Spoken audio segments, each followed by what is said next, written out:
नमस्कार दोस्तों, alpha officers academy के यूट्यूब चैनल पर आपका स्वागत है। तो देखो हम अब है ना, पहले तो मैं माफ़ी चाहूँगा।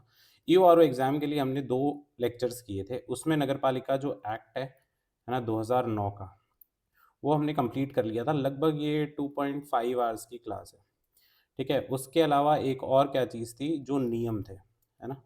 कुछ 3 नियम दिए हुए थे, वो 1 घंटे की लगभग क्लास है। तो आप देखो साढ़े 3 घंटे में हमने ये कवर कर लिया। उसके बाद योजना करवाने में थोड़ा लेट हो गया, परंतु देखो जिन लोगों ने भी मैंने यूट्यूब पे कल ही सर्च किया, जिन लोगों ने ये योजना करवा दी थी ना, उन लोगों को 2 बार 3 बार उनके अपडेट्स और ये सब कुछ करवाने पड़े। अब अपन ये कर रहे हैं, ये फाइनल अपडेट है, इसके आगे और कुछ है नहीं।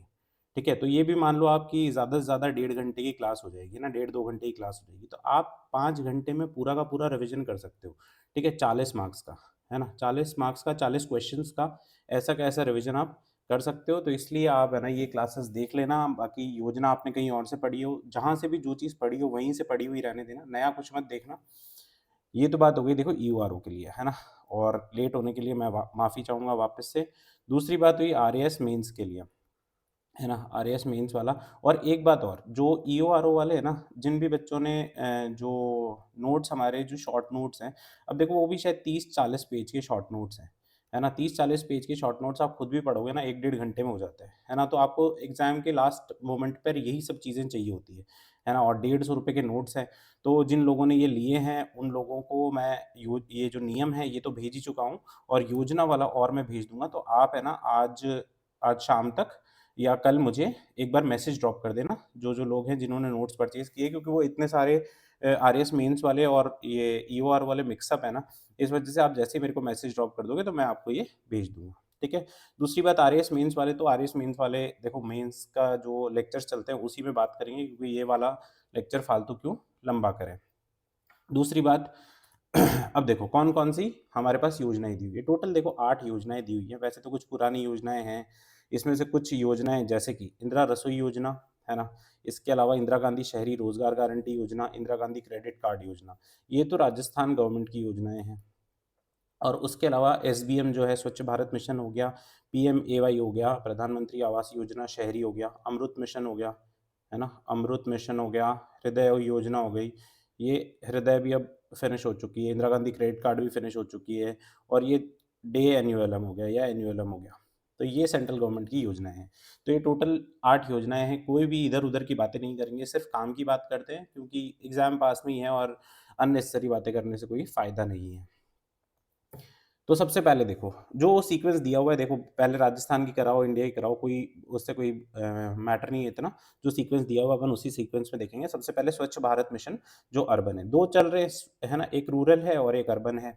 तो स्वच्छ भारत मिशन अर्बन में क्या-क्या चीज़ें देखेंगे। अब देखो सबसे पहली चीज़ हम लोग देखेंगे कि ये कब शुरू हुई है, फिर मंत्रालय कौन-सा है, कोई पुरानी योजना चल रही थी वो, उसका उद्देश्य, फिर अलग-अलग जो उसके फंडिंग पैटर्न्स और ये सब। तो सबसे पहले देखो स्वच्छ भारत मिशन शुरू कब हुई? तो 2 अक्टूबर 2014 को, है ना? 145th गांधी जयंती थी, तब ये शुरू हुई वाल्मीकि कॉलोनी, राजघाट, दिल्ली से। है ना? पीएम मोदी ने उनका जो स्वच्छता को लेकर के उनकी मनोकामना है, जो इच्छा है, उसको पूरा करने के लिए और देश को साफ रखने के लिए, तो गांधी जयंती की 145th गांधी जयंती पे ये 2 अक्टूबर 2014 को शुरू हुई। फिर मंत्रालय देखो, तो इसमें देखो ज़्यादातर जो योजनाएँ हैं ना, इसमें मंत्रालय महुआ ही है ना? Ministry of housing and urban affairs, आवास और शहरी कार्य मंत्रालय। फिर इसका कोई पुरानी योजना चल रही थी कांग्रेस गवर्नमेंट के टाइम पे, जो बहुत ज़्यादा सक्सेसफुल तो नहीं थी, पर चल रही थी, है ना? कांग्रेस गवर्नमेंट के टाइम पे निर्मल भारत अभियान। उद्देश्य की बात करें तो 2 अक्टूबर 2019, ठीक है? एक बार ये इरेज़ करके हम लोग देखते हैं, 2 अक्टूबर 2014 को तो ये शुरू हुई। इसका उद्देश्य था कि 2 अक्टूबर 2019 तक भारत को खुले में शौच मुक्त करा देंगे, है ना? ओडीएफ फ्री, है ना? शौच खुले में शौच मुक्त मतलब ओडीएफ, है ना? Open defecation free. अब ओडीएफ और ओडीएफ प्लस और वाटर प्लस ये सब हम आगे देखेंगे। फिर इसकी टैगलाइन क्या है? एक कदम स्वच्छता की ओर। ये सब बेसिक-बेसिक बातें हैं, आप आधी से ज़्यादा बातें वैसे भी जानते हो। कुछ ऐसा एक्सट्रीमली इम्पोर्टेंट आएगा तो मैं मेंशन करूँगा और उसके अलावा कुछ-कुछ बेसिक-बेसिक बातें हैं, उसमें मैं कुछ एक्स्ट्रा ऑर्डिनरी पढ़ा नहीं दूँगा, है ना? उसमें जो बात लिखी हुई है, वो लिखी हुई है। उसमें कुछ पढ़ाने जैसा है नहीं। तो मिशन की बात करें, तो मिशन के कंपोनेंट्स होते हैं कुछ, हर मिशन के कुछ कंपोनेंट्स होते हैं, तो इसमें देखो कंपोनेंट्स क्या हैं, ये कंपोनेंट्स आपको थोड़े से ध्यान रखने हैं। एक तो construction of house hold toilets है ना, आईएचएचएल है ना? तो ये हाउस होल्ड टॉयलेट्स हो गए। फिर सीटी और PTA, community and public toilets. फिर सॉलिड वेस्ट मैनेजमेंट की बात है, ठोस कचरा प्रबंधन, घर-घर, इसमें इसी के अंदर घर-घर कचरा संग्रहण, जो गाड़ी आती है बाहर आपके घर के बाहर गाने बजाते हुए, वो है, और प्रोसेसिंग प्लांट है। फिर एक होता है information, education and communication, IEC और पब्लिक अवेयरनेस। ये देखो स्कीम होती है कोई भी, तो उसको आपको फैलाना भी तो पड़ेगा। लोगों को पता कैसे चलेगा कि कोई स्कीम चल रही है? तो उसकी इन्फॉर्मेशन, उसके बारे में एजुकेशन, उसका कम्युनिकेशन और उसके बारे में पब्लिक अवेयरनेस करना, ये भी इसका एक कंपोनेंट है। और एक कंपोनेंट होता है capacity building and administrative and office expenses, या अदर एक्सपेंसेस भी इसको बोल सकते हैं, ए एंड ओ ई। तो ये 5 कंपोनेंट्स है। ये शायद आपके पिछले साल के जो इकोनॉमिक सर्वे राजस्थान का है, उसमें से मैंने ये पिक्चर यहाँ पे लगाई है। की कंपोनेंट्स कौन-कौन से हैं? Household toilets, CT and PT, community and public toilet, solid waste management, IEC और जो ए एंड ओ ई। फिर आगे देखिए फंडिंग पैटर्न। फंडिंग पैटर्न, अगर आपने सेंटर की योजनाएँ अलग-अलग पढ़ी हैं, तो आपको पता होगा कुछ फंडिंग पैटर्न के कुछ है ना, वो होता है, तरीका होता है इनका। तो उसमें क्या करते हैं, यूटी है ना? यूटी है, उसको देखो 80% पैसा देते हैं, है ना? जितनी भी यूटीज़ हैं उनको, परंतु ऐसी यूटी जहाँ पर असेंबली नहीं है। अब कौन-कौन सी यूटी होंगी? देखो असेंबली वाली यूटी याद कर लें अपन, है ना? असेंबली वाली यूटी कौन-सी है? दिल्ली है और पुडुचेरी है, ठीक है? 2 यूटी हैं जहाँ पर असेंबली। अरे भई जम्मू एंड कश्मीर भी तो है, जम्मू एंड कश्मीर भी तो यूटी है। और ये भी तो असेंबली के साथ है। तो यूटी विदाउट असेंबली में 100% पैसा सेंट्रल गवर्नमेंट देगी। North eastern and Himalayan states में जो 90% पैसा होगा वो सेंट्रल गवर्नमेंट देगी, और यूटी में 80% पैसा देगी। ठीक है? तो पहले तो ये 3 चीज़ें हैं। यूटी में 100% देगी जिसमें असेंबली नहीं है, और यूटी नॉर्मल जो यूटी है जिसमें असेंबली है उसमें कितना 80% पैसा। फिर नॉर्थ ईस्टर्न और हिमालयन स्टेट्स है, वहाँ पर देखो टेरेन और ये सब की प्रॉब्लम रहती है, इस वजह से इतनी फंडिंग गवर्नमेंट द्वारा दी जाती है। फिर बात करें तो अर्बन लोकल बॉडी की, है ना? जिस विभाग में हम कार्यरत होना चाह रहे हैं, उन विभागों में क्या पैटर्न है? तो अर्बन लोकल बॉडी जहाँ पर 10 लाख से ज़्यादा जनसंख्या है, वहाँ पर 1/4, है ना? 25% या 1/4। अर्बन लोकल बॉडी जहाँ पर 1 से 10 लाख के बीच में पॉपुलेशन है, 1 लाख से 10 लाख के बीच की पॉपुलेशन है, वहाँ पर 1/3, है ना? 33% या 1/3। और अर्बन लोकल बॉडी जहाँ पर 1 लाख से कम जनसंख्या है, वहाँ पर 50%। अब देखो ये पैटर्न आप वैसे ही याद कर लेना, समझाऊँ तो इतनी सी बात है कि आपको पता है जहाँ पर कम पॉपुलेशन है, वहाँ पर जो इनकम ऑफ सोर्स है, जो इनकम के लिए जो भी सोर्सेज़ होते हैं अर्बन लोकल बॉडीज़ के पास में, वो कम होते हैं, तो उनको थोड़ी-सी फंडिंग की ज़रूरत ज़्यादा है। तो इसलिए अर्बन लोकल बॉडी जहाँ पर कम पॉपुलेशन है, वहाँ पर ज़्यादा है, और जहाँ पे ज़्यादा पॉपुलेशन है, वहाँ पे फंडिंग सेंट्रल गवर्नमेंट के द्वारा जो फंड दिया जा रहा है, वो कम है। ठीक है? तो 1/4, 1/3 एंड 50%, है ना? 1/2, ये इसका फंडिंग पैटर्न है। फिर देखो, पिछली बार शायद एग्ज़ाम में कुछ कमिटीज़ को लेकर के क्वेश्चन आए हुए थे, और बनते भी हैं कमिटी को लेकर के कि आपको 8 योजनाएँ दे रखी है, आपको पता है 8 योजनाओं से 10 क्वेश्चन ये लोग पूछने वाले हैं, तो कुछ तो ऐसा डालें। तो देखो स्टेट लेवल हाई पावर्ड एक कमिटी होती है, जो एसबीएम का जो स्वच्छ भारत मिशन है, उसकी निगरानी के लिए बनी होती है। सबसे पहली बात तो इसमें 1 अध्यक्ष होता है और 10 इसके सदस्य होते हैं। आपको ये याद नहीं रखना है, आपको ये याद रखना है इसका अध्यक्ष कौन होता है। तो जो चीफ सेक्रेटरी होता है स्टेट का, वो इसका अध्यक्ष होता है, ये याद रखना है आपको। फिर एक स्टेट लेवल टेक्निकल कमिटी होती है, वो टेक्निकल कमिटी क्या करती है, जितने भी एक्शन प्लान्स होते हैं, जैसे मान लो कि कोई अर्बन लोकल बॉडी है, या फिर कोई भी सोच करके देखो कि कोई सिटी है ना? और वो कोई एक्शन प्लान बना रही है, तो वो राज्य सरकार को भेजेगी। तो राज्य सरकार उसको, जो ministry of housing and urban affairs है, उसको भेजती है अप्रूवल के लिए। तो राज्य सरकार में ये काम कौन करता है? तो ये स्टेट लेवल टेक्निकल कमिटी है, वो ये काम करते हैं। फिर आगे देखें तो ये देखो कुछ बेसिक बातें हैं। विश्व शौचालय दिवस मनाया जाता है 19 नवंबर को। राजस्थान को, ये वाला इंपॉर्टेंट फैक्ट है, राजस्थान मार्च 2018 में ओडीएफ फ्री घोषित हो गया था, है ना? ओडीएफ से रिलेटेड वैसे आपको याद है कि पंचायत एक वेब सीरीज़ है, उसमें भी ओडीएफ से रिलेटेड कुछ-कुछ इंटरेस्टिंग वो है। फिर देखो राष्ट्रीय स्वच्छता केंद्र, ये भी याद रखना, राष्ट्रीय स्वच्छता केंद्र एक बनाया हुआ है गांधीनगर, गुजरात में। ये तो बात होगी स्वच्छ भारत मिशन की। अब मार्च 2024 तक हमारे पास में, या फिर दिसंबर, जो अभी लेटेस्ट इकोनॉमिक सर्वे है ना, मैंने उसमें भी डाटा ये मैच करके देखा। ये पिछले इकोनॉमिक सर्वे का मैंने यहाँ पे लिखा हुआ है, परंतु दिसंबर 2024 तक जो एसबीएम 1.0 है ना, स्वच्छ भारत मिशन 1.0, इसके तहत कुछ जो अचीवमेंट्स हैं वो क्या-क्या हैं, तो ये याद रखनी है अपन को, जितनी याद रहे, या एक बार देखो नज़र से निकाल लोगे ना, तो चीज़ें वहाँ पर ऑप्शन में क्लिक हो सकती है, पर आपने देखा ही नहीं हो ना, तो मुश्किल है। तो देखो सबसे पहले क्या है, 63.71 लाख व्यक्तिगत घरेलू शौचालय, है ना? इंडिविजुअल हाउस होल्ड लैट्रिन्स हैं, आईएचएचएल। तो ये बने हैं और 6.37 है ना? ये लगभग सेम सेम सा ही नंबर है ना, पॉइंट इधर-उधर है। तो 63.7 तो व्यक्तिगत बने हैं और 6.37 बने हैं सामुदायिक, है ना? जो सीटी-पीटी अपन ने बात की थी, community toilets and public toilets, तो 6.37 जो है वो सामुदायिक। फिर ये टोटल ओवरऑल इंडिया की बात है। फिर राजस्थान में कितना है? 3.69 लैक्स तो व्यक्तिगत और 22,547 सामुदायिक शौचालय बने हैं। ये टोटल काम हुआ है 213 अर्बन लोकल बॉडीज़ में, और ये 213 जो अर्बन लोकल बॉडीज़ हैं, ये ओडीएफ फ्री डिक्लेयर हो चुकी हैं। ठीक है? तो थोड़े-थोड़े इंपॉर्टेंट फैक्ट्स हैं। ऐसा भी नहीं कि आप बिल्कुल ही छोड़ कर के चले जाओ। इसमें देखो, आपने वैसे आरएएस वाला पेपर आधे लोगों ने दिया भी होगा और आधे लोगों को ये पता भी चल गया होगा। जो नए-नए देने आते हैं ना, उनको लगता है कि ऐसे क्वेश्चन थोड़ी पूछते हैं। तो सर, आरपीएससी कुछ भी पूछ सकती है। इसके बाद हम लोग देखो, स्वच्छ भारत मिशन का जो सेकंड पार्ट है ना, ये देखो एसबीएम 2.0 है ना, एक दो मिशन है, अमरूद 2.0, ये भी हमारे सिलेबस में दिया हुआ है। ये देखो 1 अक्टूबर 2021 को Ambedkar international centre new Delhi से शुरू हुआ। ठीक है? तो एसबीएम 2.0 वो वाला कब से हुआ था? 2 अक्टूबर 2014 से, है ना? 2 अक्टूबर 2014 से। और ये वाला कब से है? 1 अक्टूबर 2021 से। अब इसके बाद में बात करें तो देखो, मोदी जी ने इसका उद्घाटन किया, ये सारी बातें सेम ही हैं, मिनिस्ट्री सेम ही है, ministry of housing and urban affairs, government of India. फिर आगे बात करें तो स्वच्छ भारत मिशन 2.0 देखो 1 अक्टूबर 2021 को ये शुरू हुआ। मिशन 5 साल के लिए है, 2021 से 2026, मार्च 2026 तक के लिए। अंबेडकर इंटरनेशनल सेंटर है न्यू दिल्ली में, वहाँ से ये शुरू हुआ था। इसमें कुछ-कुछ इम्पोर्टेंट बातें देखो, मैं कुछ थोड़ी चीज़ें ज़्यादा बताऊँगा ताकि आपको वहाँ पर एग्ज़ाम में प्रॉब्लम नहीं है। तो आप ऐसा सोच कर के अगर ये देखोगे कि हाँ, इतना नहीं पूछा जाता है, तो प्लीज़ है ना, मेरे को उसके लिए ब्लेम मत करना, आरपीएससी को करना। इसीलिए थोड़ा ज़्यादा पढ़ाना पड़ रहा है। तो इसका बजट क्या है? 1.41 लाख करोड़, ठीक है? 1.41 लाख करोड़ इसका बजट है। फ़ोकस इसका किस पे रहेगा? तो sanitation and solid waste management, क्योंकि आप ओडीएफ तो बना लिया, अब खुले में शौच करने तो कोई नहीं जा रहा। पर सैनिटेशन क्या सफाई है क्या? क्या सॉलिड वेस्ट का मैनेजमेंट कर रहे हो आप?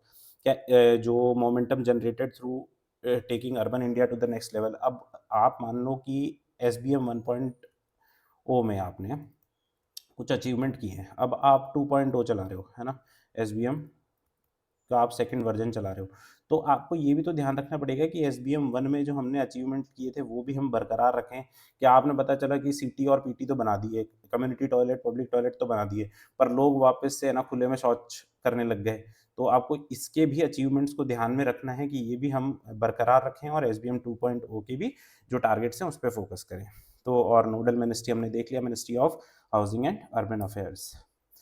फिर देखो इसमें, हाँ, तो सबसे पहले हम लोग एक बार देख लेते हैं, जो 2.0 मिशन है या फिर 1.0 में भी हमारे काम की चीज़ है। एक सेकंड में पानी पी लेता हूँ।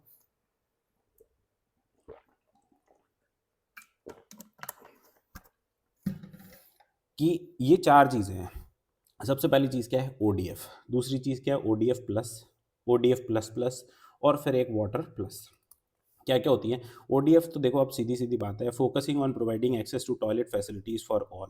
क्योंकि आप जब ओपन डेफिकेशन फ्री बोल रहे हो, खुले में शौच नहीं करना है, तो आपके घर में टॉयलेट होना चाहिए। तभी आप खुले में शौच नहीं जाओगे, वरना तो घर में तो करने नहीं वाले हो। तो आपको टॉयलेट्स प्रोवाइड करने हैं। इसके बाद ओडीएफ प्लस आता है, तो इसमें फ़ोकस करते हैं, जो टॉयलेट आपने बनाया है, वो साफ-सुथरा भी रहना चाहिए। And sustainability of CT and PT, community toilets and public toilets in in addition to ODF. तो ओडीएफ तो होना ही चाहिए, उसके बाद ओडीएफ में बनाए हुए टॉयलेट साफ भी होनी चाहिए, और सिटी और पीटी जो बने हुए हैं, उनकी सस्टेनेबिलिटी भी होनी चाहिए। फिर ओडीएफ प्लस प्लस क्या है? तो ओडीएफ प्लस प्लस देखो, दोनों ये दोनों तो होने ही चाहिए, ये दोनों तो होने ही चाहिए। साथ में क्या होना चाहिए? Safe containment, processing and disposal of faecal sludge. जो भी आपके जो वेस्ट मटेरियल निकल रहा है घर से या फिर कम्युनिटी एंड पब्लिक टॉयलेट से, उनको आप सेफली डिस्पोज करो, है ना? इसके लिए ये क्या है? ODF plus plus. फिर वाटर प्लस, तो वाटर प्लस क्या है? Focusing on ensuring no untreated waste water is discharge into open environment. आपको अब पता होगा, जैसे महाकुंभ वाला मैटर हो या यमुना वाला मैटर हो, तो उसमें क्या है कि पूरी की पूरी इंडस्ट्रीज है या हाउस होल्ड वेस्ट होता है, वो सीधा नदियों में जा रहा है। तो ऐसा नहीं हो, इसके लिए वाटर प्लस। ठीक है? तो आई होप ये आपको समझ में आया होगा। एक बार ये वाली चीज़ देख लेना, कहीं क्वेश्चन बन जाए तो। तो एसबीएम में जो ODF, ODF plus, ODF plus plus और वाटर प्लस। देखिए, इसमें कुछ पिक्चर्स भी बनाई हुई है ना, ये ओपन में डेफेकेशन नहीं करना है, इसमें ओपन में डेफेकेशन नहीं करना है और ये जो टॉयलेट्स हैं ये साफ़ रखने हैं। फिर इसमें देखो क्लीनलीनेस रखनी है और मतलब जो वेस्ट मटीरियल है उसको आपको प्रॉपर्ली डिस्पोज़ करना है और वाटर प्लस में आपको वाटर को ट्रीट करना है। घर से आए हुए गंदे पानी को ट्रीटमेंट करने के बाद में जो नदी और नाले हैं वहाँ पर डालना है, ठीक है? फिर इसका विज़न देखो, थोड़ी-सी इसमें कई-कई जगह पर इंग्लिश का थोड़ा ज़्यादा इस्तेमाल है, जो वेबसाइट पर क्या है ज़्यादातर चीज़ें इंग्लिश में ही मिलती हैं।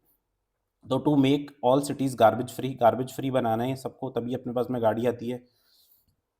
And ensure grey and black water. अब ग्रे और ब्लैक वाटर क्या होता है, जो भी हम घर में यूज़ करते हैं पानी, जो नहाने का पानी हो गया या बर्तन धोने का पानी हो गया या फिर टॉयलेट्स में जो पानी हो गया, तो ये सब पानी जो यूज़्ड वाटर होता है उसको ग्रे एंड ब्लैक वाटर बोलते हैं। तो इसका मैनेजमेंट हो गया और in all cities other than those covered in AMRUT. AMRUT mission में हम लोग देखेंगे कौन-कौन सी सिटीज़ कवर्ड है, उसके अलावा जितनी भी सिटीज़ है वहाँ पर ये कवर करना है अपन को। 2.0 की बात कर रहे हैं हम, याद रखना, है ना? 2.0 की बात कर रहे हैं। फिर making all urban local bodies ODF plus and those with the population, है ना? 10 नहीं है, ये दोज़ है। Those with the population of less than 1 lakh, उसको अपन लोग ODF plus plus and water plus भी बनाएँगे, जहाँ पर 1 लाख से कम जनसंख्या है। Thereby ensuring that no untreated used water is discharge in open to pollute water bodies. ये हम बात कर चुके हैं कि वाटर प्लस में क्या होता है कि कोई भी अनट्रीटेड यूज्ड वाटर को डिस्चार्ज नहीं करेंगे हम वाटर बॉडीज़ में। फिर एक देखो यूएनडीपी के साथ में एमओयू हुआ था, वैसे है तो पुराना ये 6 दिसंबर 2021 का, परंतु ये किस लिए हुआ था? 75 स्मार्ट स्वच्छता केंद्र, है ना? 75 स्मार्ट स्वच्छता केंद्र स्थापित करने के लिए यूएनडीपी के साथ एमओयू हुआ था, ministry of housing and urban affairs का। फिर कुछ और चीज़ें, कितना बच गया 1 सेकंड में देख लेता हूँ। तो कुछ और चीज़ें देखते हैं। अब इसमें मिशन आउटकम्स क्या-क्या है? क्या करना है अपन को? ऑल जितने भी स्टैट्यूटरी टाउन्स हैं, स्टैट्यूटरी टाउन्स को आप इतना ही समझ लो कि जो भी टाउन्स हैं, वहाँ पर ODF plus certified, focus on toilets with water, maintenance and hygiene, ठीक है? फिर all statutory towns with less than 1 lakh population, उनको ओडीएफ प्लस प्लस सर्टिफाई करना है। Focus on toilet with sludge and septage management. ODF plus plus और ODF plus वापस नहीं बात कर रहे हैं हम लोग, क्योंकि बात कर चुके हैं। फिर 50% ऑफ जितने भी स्टैट्यूटरी टाउन्स हैं with less than 1 lakh population, उनको अपन को वाटर प्लस करना है। फिर जितने भी स्टैट्यूटरी टाउन्स हैं उनमें will be at least 3 star garbage free rated होनी चाहिए, जो मिनिस्ट्री है उसके अकॉर्डिंग।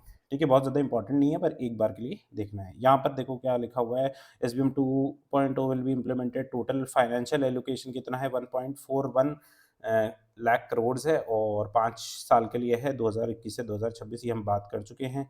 मेजर इंटरवेंशंस में क्या-क्या है, कंप्लीट फीकल स्लज मैनेजमेंट है, जो आपका वेस्ट वाटर है उसको मैनेज करना है आपको।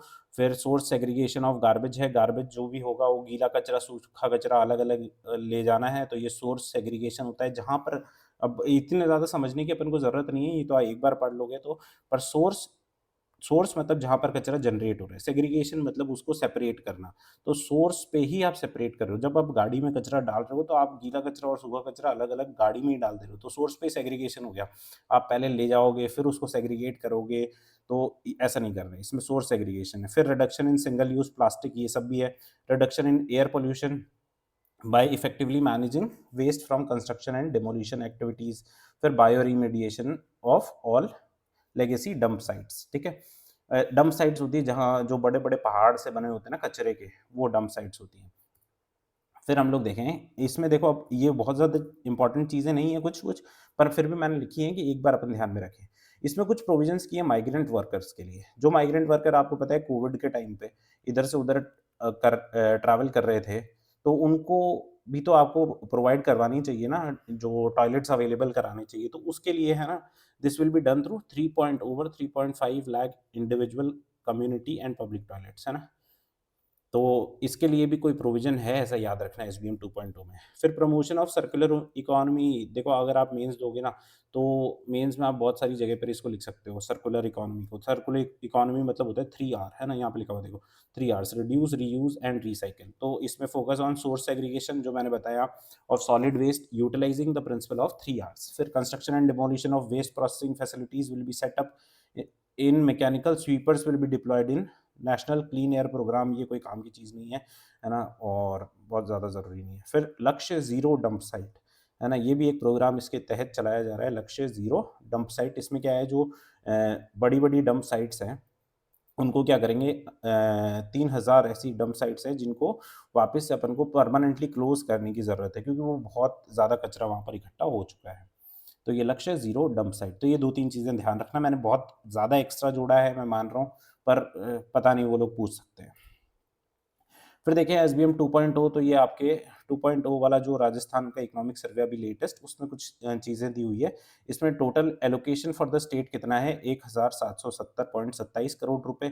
अब इसमें गवर्नमेंट ऑफ इंडिया का 252 है और स्टेट का 167 है। ये भी याद रखने की ज़रूरत नहीं है। एक्शन प्लान देखो, 3136 करोड़ रुपए के एक्शन प्लान अप्रूव कर दिए हैं। तो हमने देखा था कौन करता है एक्शन प्लान को approve, state level technical committee, है ना? भेजती है किसको, मिनिस्ट्री ऑफ हाउसिंग अफेयर को। और ये एसबीएम 2.0 के तहत, तो ये 2 डाटा याद रखना आपको, 1770 करोड़ रुपए और एक्शन प्लान कितने के, 3136 करोड़ रुपए के। फिर इसमें कुछ कैंपेन्स भी चलाए गए, तो ये कैंपेन्स कौन-सा है? एक तो क्लीन टॉयलेट कैंपेन है ना? अलग-अलग है, थोड़े पुराने हैं, पर एक बार याद रखेंगे। क्लीन टॉयलेट कैंपेन है 2024 का, उस 19 नवंबर 2024 से 25 दिसंबर 2024 तक, है ना? Clean toilet campaign. फिर स्वच्छता ही सेवा 2024 है, स्वच्छ अमृत महोत्सव के तहत स्वच्छता ही सेवा कैंपेन चलाया गया 17 सितंबर से 2 अक्टूबर, है ना? 17 सितंबर भी आपको याद है क्या, क्यों इम्पोर्टेंट है? 17 सितंबर भाई मोदी जी का जन्मदिन है, 2 अक्टूबर गांधी जी का है। तो मोदी जी से गांधी जी तक क्या है, स्वच्छता ही स्वच्छता है। फिर सफाई अपनाओ बीमारी भगाओ, तो सफाई अपनाओ बीमारी भगाओ में 1 जुलाई 2024 से 31 अगस्त 2024, और स्वच्छ तीर्थ कैंप है ये 14 जनवरी, ये बहुत पुराना है, 14 से 22 जनवरी का। पर ये याद रखना एसबीएम में कुछ ऐसे-ऐसे महोत्सव कैंपेन्स भी चल रहे हैं। फिर स्वच्छ सर्वेक्षण पुरस्कार, तो वैसे तो ये है ना बहुत पुराना हो गया, पर ये पूछे जाने की संभावना ज़्यादा रहती है, इसमें सबसे इम्पोर्टेंट यही रहता है। तो ये देखो एक सर्वे होता है क्वालिटी काउंसिल ऑफ इंडिया का, दुनिया का सबसे बड़ा, है ना, largest cleanliness survey in the world. इसमें कौन-कौन टॉप रैंकर्स हैं, तो आप देखो टॉप पे इसमें महाराष्ट्र, मध्य प्रदेश और छत्तीसगढ़ है। सबसे इम्पोर्टेंट बात इसमें देखो ये है, जो टॉप सिटीज़ है ना, यहाँ पे लगा रखी है ये टॉप सिटीज़। ये देखना आप, फर्स्ट पे है ना, इंदौर और सूरत दोनों फर्स्ट रैंक है, सेकंड रैंक पे कोई नहीं है, और नवी मुंबई जो है वो थर्ड रैंक पे है। ठीक है ना? तो ये स्वच्छ शहर में इंदौर और सूरत दोनों फर्स्ट रैंक पे हैं, है ना? फर्स्ट रैंक पे हैं। 7 स्टार सिटी, इसमें इंदौर को 7 स्टार सिटी का दर्जा दिया गया है, और 5 स्टार सिटी सूरत, भोपाल और नवी मुंबई को। तो ये याद रखना अपन को। और राजस्थान की इसमें 25वीं रैंक है। आप वैसे ये बहुत सारी बार पढ़ चुके होंगे, अब तो करंट अफेयर्स में कई बार आ जाता है ये। बॉटम में रैंक देखो, तो आप ये वाली एक बार स्लाइड, हाँ, जो ये फ़ोटो लगी हुई ये देख लेना, है ना? बॉटम 3 में कौन-कौन है? कोलकाता, आसनसोल और हावड़ा। वैसे भी आपको पता है बंगाल है, तो दीदी के साथ में मोदी जी की थोड़ी अनबनी रहती है, तो बॉटम 3 पे तीनों वेस्ट बंगाल के हैं। और टॉप स्टेट्स में महाराष्ट्र, मध्य प्रदेश और छत्तीसगढ़ हमने बात ही कर ली। 25th रैंक पे राजस्थान है, जो कि भी बहुत अच्छी रैंक नहीं है। फिर अभी रीसेंट देखो, पीआईबी 17 जनवरी 2025 की न्यूज़ आई है ना? पीआईबी 17 जनवरी 2025 की। इसमें क्या है कि इन्होंने टूल किट लॉन्च किया 9th एडिशन ऑफ स्वच्छ सर्वेक्षण के लिए। इसमें क्या किया इन्होंने, दो जो पहले जो सिटीज़ थी ना, जैसे हमने यहाँ पर सिटीज़ देखी, तो यहाँ पर है ना, जितनी भी कोई भी पॉपुलेशन हो, कितनी भी कुछ भी हो, वो तो बहुत ज़्यादा डिवीज़न नहीं किया हुआ है, तो सब एक ही लेवल पे खेल रहे हैं। है ना? एक ही लेवल पे खेल रहे का मतलब क्या है कि इंदौर, मान लो कि इंदौर में पॉपुलेशन है 30 लाख, और पुणे में मान लो पॉपुलेशन है 10 लाख या 5 लाख। तो 30 लाख वाली और 10 लाख वाली सिटी को कंपेयर करना अच्छा नहीं है ना? वो फेयर कंपैरिज़न नहीं है। तो इसमें क्या किया है, सुपर स्वच्छ लीग चलाई है ना? India's cleanest cities moved into newly created super Swachh league, 12 cities enter the maiden league, है ना? इसमें cities placed in 5 population categories, इसमें 5 अलग-अलग पॉपुलेशन की कैटेगरीज़ बना दी गई हैं, और ये कौन-सी हैं, तो ये याद रखना। मतलब अगर अच्छा क्वेश्चन बनाना चाहें, तो मेरे हिसाब से ये अच्छा क्वेश्चन है। बिल्कुल करंट अफेयर्स में 17 जनवरी 2025 की न्यूज़ है। इसमें वेरी स्मॉल सिटीज़ में एक पंचगनी है, पाटन, है ना? ये गुजरात में है। और एक स्मॉल सिटीज़ में वीटा, ससवाड़ है, ये महाराष्ट्र की सिटीज़ हैं। आपको ये स्टेट याद रखने की ज़रूरत नहीं है। मीडियम सिटीज़ हैं, इसमें अंबिकापुर, तिरुपति और NDMC, new Delhi municipal corporation है। फिर बिग सिटीज़ में नोएडा, चंडीगढ़ हैं, और मिलियन प्लस सिटीज़ जो 10 लाख प्लस है, उसमें कौन-सी है? नवी मुंबई, इंदौर और सूरत। तो ये एक बार देख लेना, है ना? मेरे हिसाब से तो ये इम्पोर्टेंट है, बाकी आप ज़्यादा समझते हो चीज़ें राजस्थान के पेपर को लेके। तो ये बात हो गई भाई हमारी स्वच्छ भारत मिशन की। फिर इसके बाद में हम लोग देखते हैं इंदिरा रसोई योजना। अब इंदिरा रसोई योजना नाम इसका चेंज हो गया, श्री अन्नपूर्णा रसोई योजना हो गया। पहले इसकी जो टैगलाइन थी, एक बार शायद आरएस की अलग अलग एग्जाम में पूछी हुई थी, कोई भूखा ना सोए, कोई कभी भूखा ना सोए, ऐसे ऐसे ऑप्शन दिए हुए थे, कोई कभी कभी भूखा सो जाए। तो अब इसमें क्या है कि अब नाम ही चेंज कर दिया और इसका प्रण भी चेंज कर दिया, इसका जो टैगलाइन है वो भी चेंज कर दी। तो हम देखते हैं क्या क्या है। स्टार्ट कब हुई है भाई, तो ये 20 अगस्त 2020 को शुरू हुई थी, राजीव गांधी की 76th जयंती पे, है ना। 20 अगस्त को राजीव गांधी जी की जयंती है। 6 जनवरी 2024 को इसका नाम चेंज कर दिया है ना। 18 दिसंबर 2023 को सरकार बनी, 18 दिसंबर 2023 को सरकार बनी और नया नाम 6 जनवरी को इसका कर दिया, श्री अन्नपूर्णा रसोई योजना। फिर इसका मोटो क्या रखा गया है, तो इसका नया संकल्प है, लक्ष्य अंत्योदय, प्रण अंत्योदय और पथ अंत्योदय, है ना, कोई भूखा ना सोए। और राजस्थान में ये जो योजनाएं हैं, जो अर्बन लोकल बॉडीज की यूएलबी की जो योजनाएं हैं, वो कौन चलाता है, स्वायत्त शासन विभाग चलाता है ना। तो ये याद रखना, स्वायत्त शासन विभाग ही चलाएगा यहाँ पर। इसमें उद्देश्य है, तो देखो आप वैसे जानते हैं सब, इंदिरा रसोई योजना में खाना खिलाना है, तो शहरी क्षेत्र के जरूरतमंद को अनुदानित दरों पर भरपेट भोजन उपलब्ध करवाना। तो ये इसका उद्देश्य है, लाभार्थी को 8 रुपए में शुद्ध और पौष्टिक खाना। अब ये कितने कितने पैसे हैं, तो देखो 22 रुपये और 8 रुपये, पहले ये 17 रुपये और 8 रुपये हुआ करते थे। देखो थाली की कॉस्ट कितनी है, एक थाली कितने की है, 30 रुपये की है। 30 रुपये में आप, अगर मैं, आपको तो क्यों जाना पड़े, मैं जाऊंगा, मान लो मैं जाऊंगा खाना खाने, तो मुझे कितने पैसे देने हैं, 8 रुपये देने हैं। तो मेरे लिए सरकार कितने देगी, 22 रुपये देगी। ये पहले 17 रुपये देते थे, है ना, उससे भी पहले 12 रुपये देते थे, वो काम का नहीं है, पहले 17 रुपये देते थे, अब ये 22 रुपये दे रहे हैं। मतलब ये एक तरीके से जो ग्रांट गवर्नमेंट ऑफ राजस्थान है ना, राजस्थान गवर्नमेंट द्वारा दिया जा रहा है, वो 22 रुपये का दिया जा रहा है। 8 रुपये मैं दे दूंगा और 30 रुपये की टोटल थाली होगी। तो मतलब जो थाली वाली जो संस्थान है जो हमको बिठा के खिला रही है, उसको कितने मिल रहे हैं, एक थाली के 30 रुपये। अब वो हमको देंगे क्या क्या, तो एक थाली में भाई 600 ग्राम चीज़ें देंगे। 600 ग्राम में क्या, 100 ग्राम दाल, 100 ग्राम सब्जी, 300 ग्राम चपाती, 100 ग्राम चावल या मिलेट्स की खिचड़ी, है ना, मोटा अनाज जो होता है उसकी खिचड़ी। तो ये देख लो, 100 100 100 तीनों हैं और 300 ग्राम चपाती है। वैसे भी हम राजस्थान में रोटी ज़्यादा खाते हैं ना, वैसे चावल भी यहाँ पे ज़्यादा खाते हैं। अगर आप मान लो साउदर्न राजस्थान में चले जाओ, तो ये इंदिरा रसोई वालों को चेंज करना पड़ेगा, वहाँ पे 300 ग्राम चावल देने पड़ेंगे और 100 ग्राम रोटी से वो काम चला लेंगे। चलो एनीवेज, ये सब छोड़ते हुए क्या क्या चीज़ें हैं, कितना देना है अपन को, चावल तो देने हैं 100 ग्राम, दाल और सब्जी कितनी कितनी देनी है, 100 100 ग्राम, 300 ग्राम देनी चपाती, थोड़ा बहुत अचार, अचार में कितनी कितने ग्राम देना है ये कोई फिक्स नहीं है, तो टोटल 600 ग्राम की थाली देनी है। फिर प्रति थाली, ये हमने देख लिया, देखो 22 रुपये सरकार देगी, 17 रुपये पहले होता था, 8 रुपये प्रति व्यक्ति। इसमें ये याद रखना, प्रति वर्ष जो है इसमें 250 करोड़ रुपए का प्रावधान है, कि सरकार कितने खर्च करेगी, 250 करोड़, है ना। 50% इसमें वित्त आयोग द्वारा, अब वित्त आयोग के जो रिकमेंडेशन होते हैं उसमें कुछ कुछ खर्चा होता है, वो अभी समझाएंगे तो थोड़ा टाइम लग जाएगा। और 50% सीएम सहायता कोष से। अब इसमें डेली का कुछ टारगेट रखा हुआ है, नगर निगम और नगर परिषद और नगर पालिका के लिए अलग अलग है। अब नगर निगम बड़ा होता है, इसलिए वहां पर 200 थाली, है ना, 200 थाली तो लंच में और 200 थाली डिनर में। मतलब मान लो कि एक कोई रसोई है, एक कोई जगह है, वहां पर कितनी थालियां सर्व करोगे आप, तो टोटल 200 थाली तो लंच में और 200 थाली ही डिनर में। और नगर परिषद और नगर पालिका में क्या करेंगे, 100 100 थाली, 100 थाली लंच में, 100 थाली डिनर में। आई होप बहुत सारी चीज़ें याद रखने की है नहीं इसमें, आप एक बार देखोगे तो ये चीज़ें अपने आप ही याद हो जाती हैं। जिला स्तरीय समिति की बात करें, तो इसमें जो जिला स्तरीय समिति होती है वो जिला कलेक्टर के अंडर होती है ना। डिस्ट्रिक्ट कलेक्टर जो होता है वो इसकी मॉनिटरिंग करता है, उसका हेड होता है। तो उसको आवश्यकता अनुसार स्थान, मेन्यू तथा भोजन का समय चयन करने की स्वतंत्रता है। वेबसाइट पे ऐसी की ऐसी बात लिखी हुई है, तो आ सकता है कि ऐसा डायरेक्ट पूछ ले कि कौन आवश्यकता अनुसार स्थान, मेन्यू तथा भोजन का समय चयन करने की स्वतंत्रता रखता है, तो वो जिला स्तरीय समिति है। संस्थान का चयन भी कौन करता है, मतलब कौन सी संस्थान को हम चुने जो हमको खाना खिलाएगी या फिर जो रसोइयों का संचालन करेगी, तो ये जिला स्तरीय समिति का काम है। इसके बाद में क्या है कि हमने देखो जिला स्तरीय समिति देख ली, उसके बाद में मॉनिटरिंग की बात करें, तो अब मॉनिटरिंग दो, देखो तीसरे लेवल पे स्टेट में मॉनिटरिंग होगी, 3 लेवल पे होगी। एक स्टेट लेवल पे होगी, है ना, एक फिर डिस्ट्रिक्ट लेवल पे होगी और एक फिर होगी अर्बन लोकल बॉडी जो है ULB.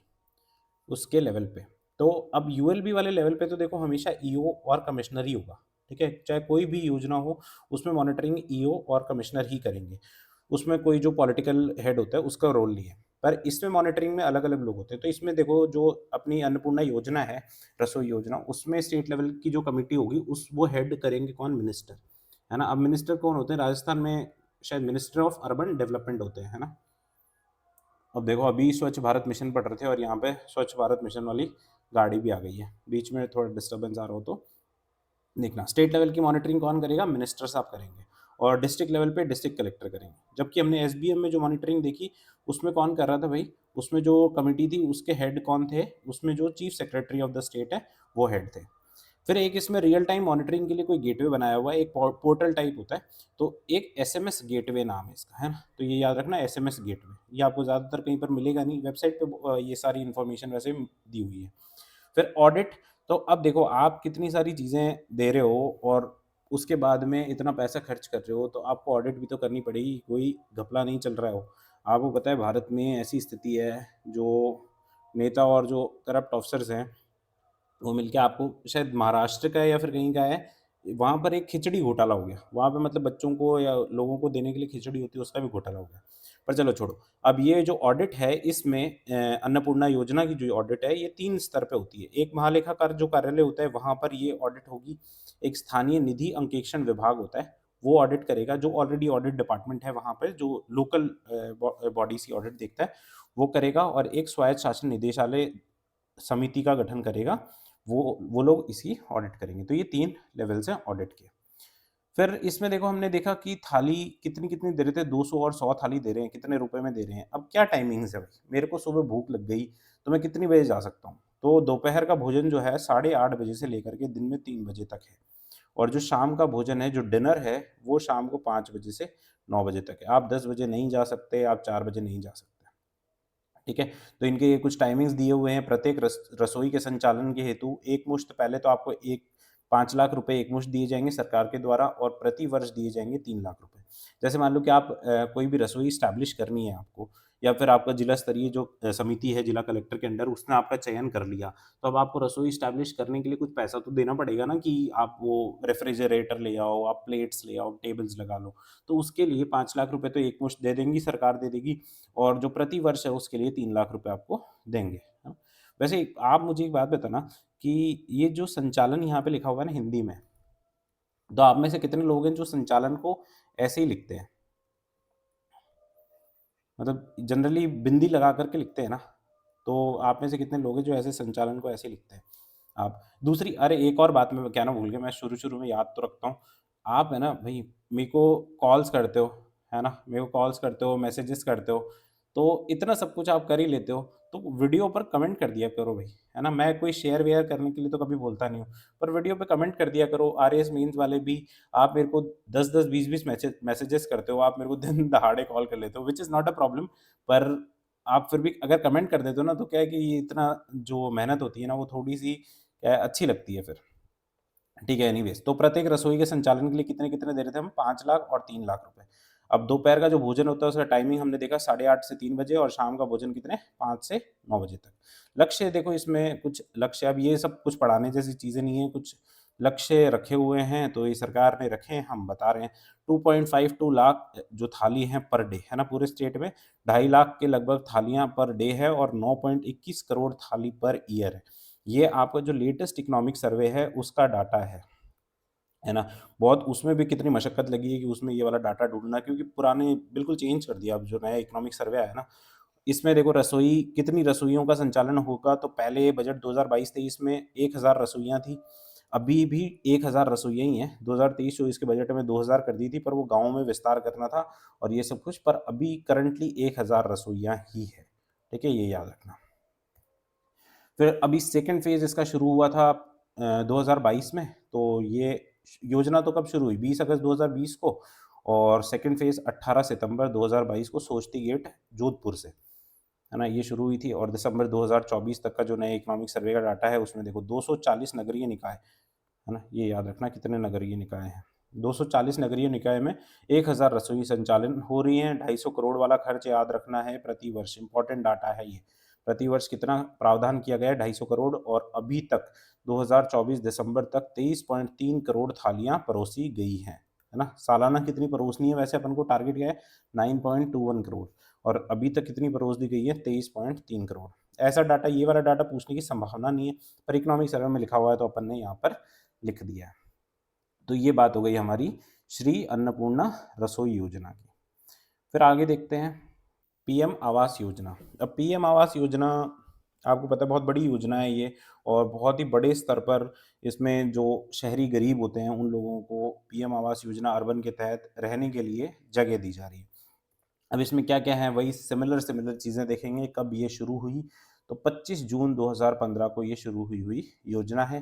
Ministry of housing and urban affairs, है ना? मिनिस्ट्री कौन-सी है? महुआ है, ministry of housing and urban affairs. शहरी कार्य मंत्रालय शायद इसको हिंदी में कहते हैं, है ना?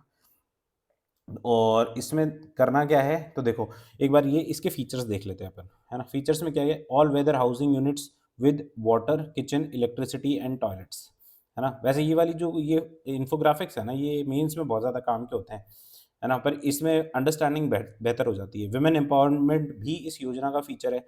Better quality of life of for urban poor, security of tenure और adequate physical and social infrastructure. तो ये बेसिक बेसिक बातें हैं। अपन को कितना याद रखना है? अपन को घर बना करके देना है, ठीक है? तो इसका लक्ष्य क्या है? 2022 तक देश के हर नागरिक के पास पक्का आवास उपलब्ध कराना। 2022 में इनका टारगेट पूरा हुआ नहीं, तो इन्होंने इसको 31 दिसंबर 2024 तक जारी रखने की मंजूरी दे दी थी, ठीक है? फिर पात्रता, तो इसमें पात्र कौन-कौन लोग हैं जो इसमें पात्र होंगे? परिवार के नाम पे देश में कहीं भी पक्का घर नहीं होगा, उन लोगों को ही पात्र माना जाएगा, और किसी अन्य योजना से घर बनाने का पैसा भी नहीं मिला हुआ होना चाहिए, ठीक है? तो ये 2 पात्रता इसमें स्कीम में दी हुई है। फिर अब देखो, इसमें कुछ मॉनिटरिंग मैकेनिज्म है, अलग-अलग में हम देख रहे हैं। अब इसमें देखो, एक तो डैशबोर्ड बनाया हुआ है, प्रधानमंत्री आवास योजना अर्बन का डैशबोर्ड बनाया हुआ है, एक बनाया हुआ है मोबाइल ऐप। तो ये 2 चीज़ याद रखना।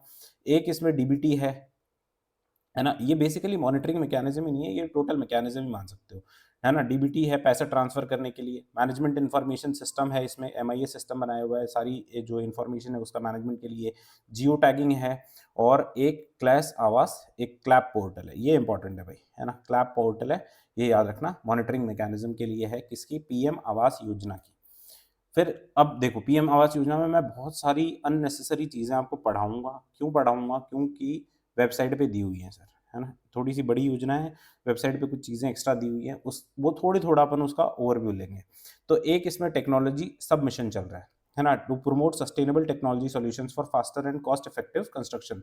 अब आपको पता है पूरे देश में इतने करोड़ों घर बनाने हैं, तो कुछ-कुछ हम लोग टेक्नोलॉजी सॉल्यूशंस तो निकालें कॉस्ट इफेक्टिव कंस्ट्रक्शन के लिए, तो उसके लिए टेक्नोलॉजी सबमिशन चल रहा है। फिर एक the global housing technology challenge चल रहा है ना? इनिशिएटेड इन 2019, आइडेंटिफाई कर रहे हैं best available proven construction technologies को, है ना? अपन ने क्या किया कि ये टेक्नोलॉजी सबमिशन के अंतर्गत ग्लोबल हाउसिंग टेक्नोलॉजी चैलेंज बना दिया 2019 में। उसमें हमने क्या किया कि बेस्ट अवेलेबल जो टेक्नोलॉजी है कंस्ट्रक्शन के लिए, वो क्या-क्या हो सकती हैं, तो वो चेक करने के लिए हमने कुछ चैलेंज ला दिए, ठीक है? फिर इसमें कुछ देखो मेजर एक्टिविटीज़ हैं, उसके तहत एक तो लाइट हाउस प्रोजेक्ट चल रहे हैं, है ना? एलएचपी, आप नाम भी याद रखना तो भी बहुत है, ठीक है? लाइट हाउस प्रोजेक्ट किस योजना के तहत चल रहा है? तो पीएमएवाई, है ना? प्रधानमंत्री आवास योजना के तहत। इसमें 6 लाइट हाउस प्रोजेक्ट्स हैं कंप्राइजिंग ऑफ 1000 हाउस ईच। इसमें demonstrated construction of ready to live houses, है ना? तो कुछ 1-1 हज़ार हाउसेस होंगे, उनको रेडी टू लिव हाउसेस का डेमोंस्ट्रेशन ये कर रहे हैं लाइट हाउस प्रोजेक्ट के तहत। फिर एक है टेक्नोग्रहीज़, तो टेक्नोग्रहीज़ क्या है?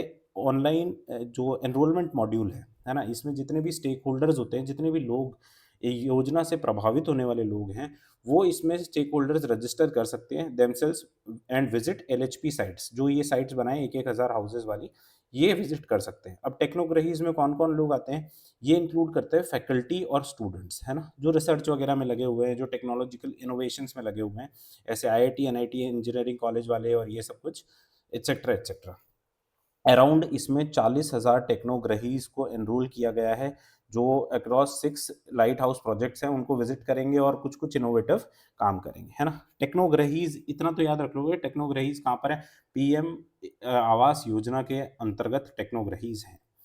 फिर एक है डेमोन्स्ट्रेशन हाउसिंग प्रोजेक्ट, तो ये भी याद रख लेना आप, सस्टेनेबल बिल्डिंग मटेरियल और टेक्नोलॉजी से रिलेटेड ही है। एक इसमें पोर्टल नेशनल एक्शन प्लान है, देखो रचना, है ना? अब इसकी फुल फॉर्म क्या है? Resilient affordable comfortable housing through national action, है ना? तो ये क्या है? ट्रेनिंग प्रोग्राम है, total 75 region wise training workshop इसमें हुई।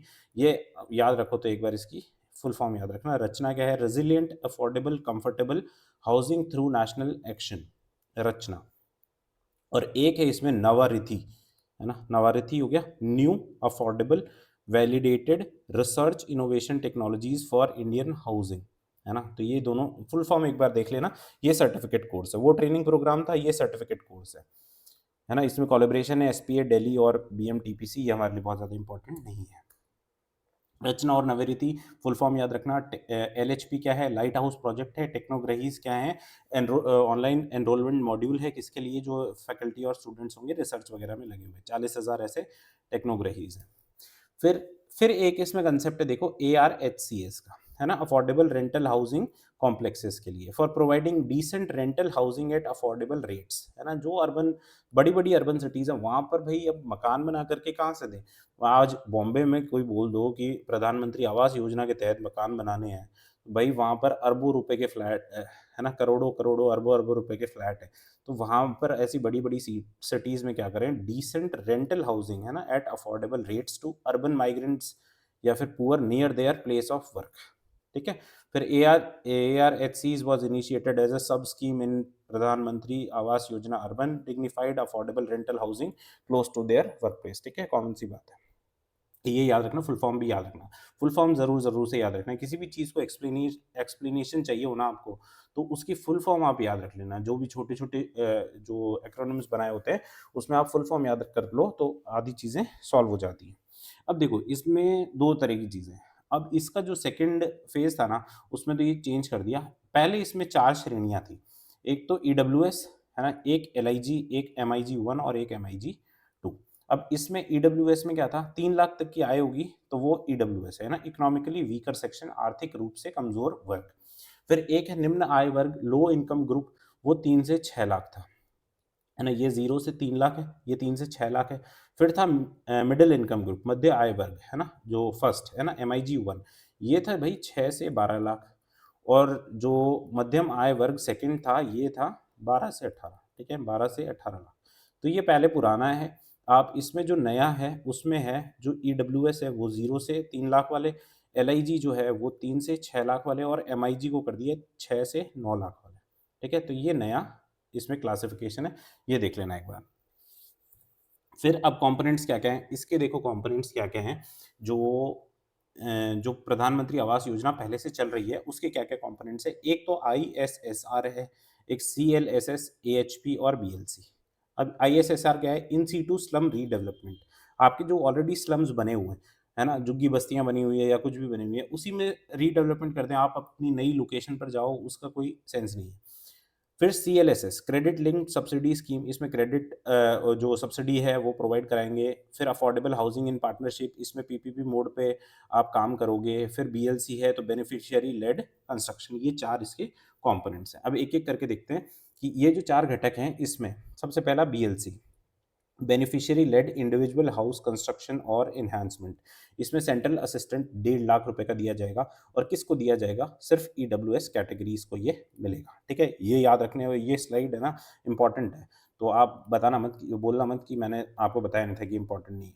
Affordable housing in partnership with public और प्राइवेट सेक्टर, है ना? एएचपी, है ना? मैंने बताया पीपीपी मोड पे, तो इसमें सेंट्रल असिस्टेंट दे रहे हैं 1.5 लाख का पर हाउस, ईडब्ल्यूएस हाउस, ठीक है? वेयर किस जगह पर देंगे? जहाँ पर government of India in projects where at least 35% of the houses in projects are of EWS category and a single project has at least 250 घर, ठीक है? अब ऐसा कोई एक प्रोजेक्ट देखेंगे जिसमें 250 तो घर हैं, उसके 35% जो घर हैं वो ईडब्ल्यूएस वालों के हों, है ना? तो ऐसा जो प्रोजेक्ट होगा उसमें एएचपी के तहत 1.5 लाख रुपए का असिस्टेंस दिया जाएगा सेंट्रल गवर्नमेंट के द्वारा।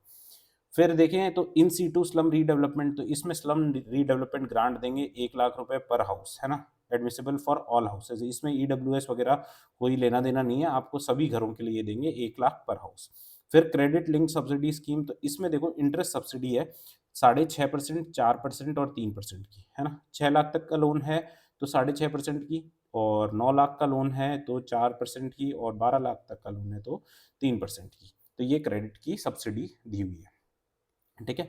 तो आई होप ये चीज़ें थोड़ी-थोड़ी समझ में आ रही होंगी जितनी समझनी है, बाकी तो अपन को रटने से काम है ना? बीएलसी में ईडब्ल्यूएस को 1.5 लाख, है ना? एएचपी में ईडब्ल्यूएस को 1.5 लाख, है ना?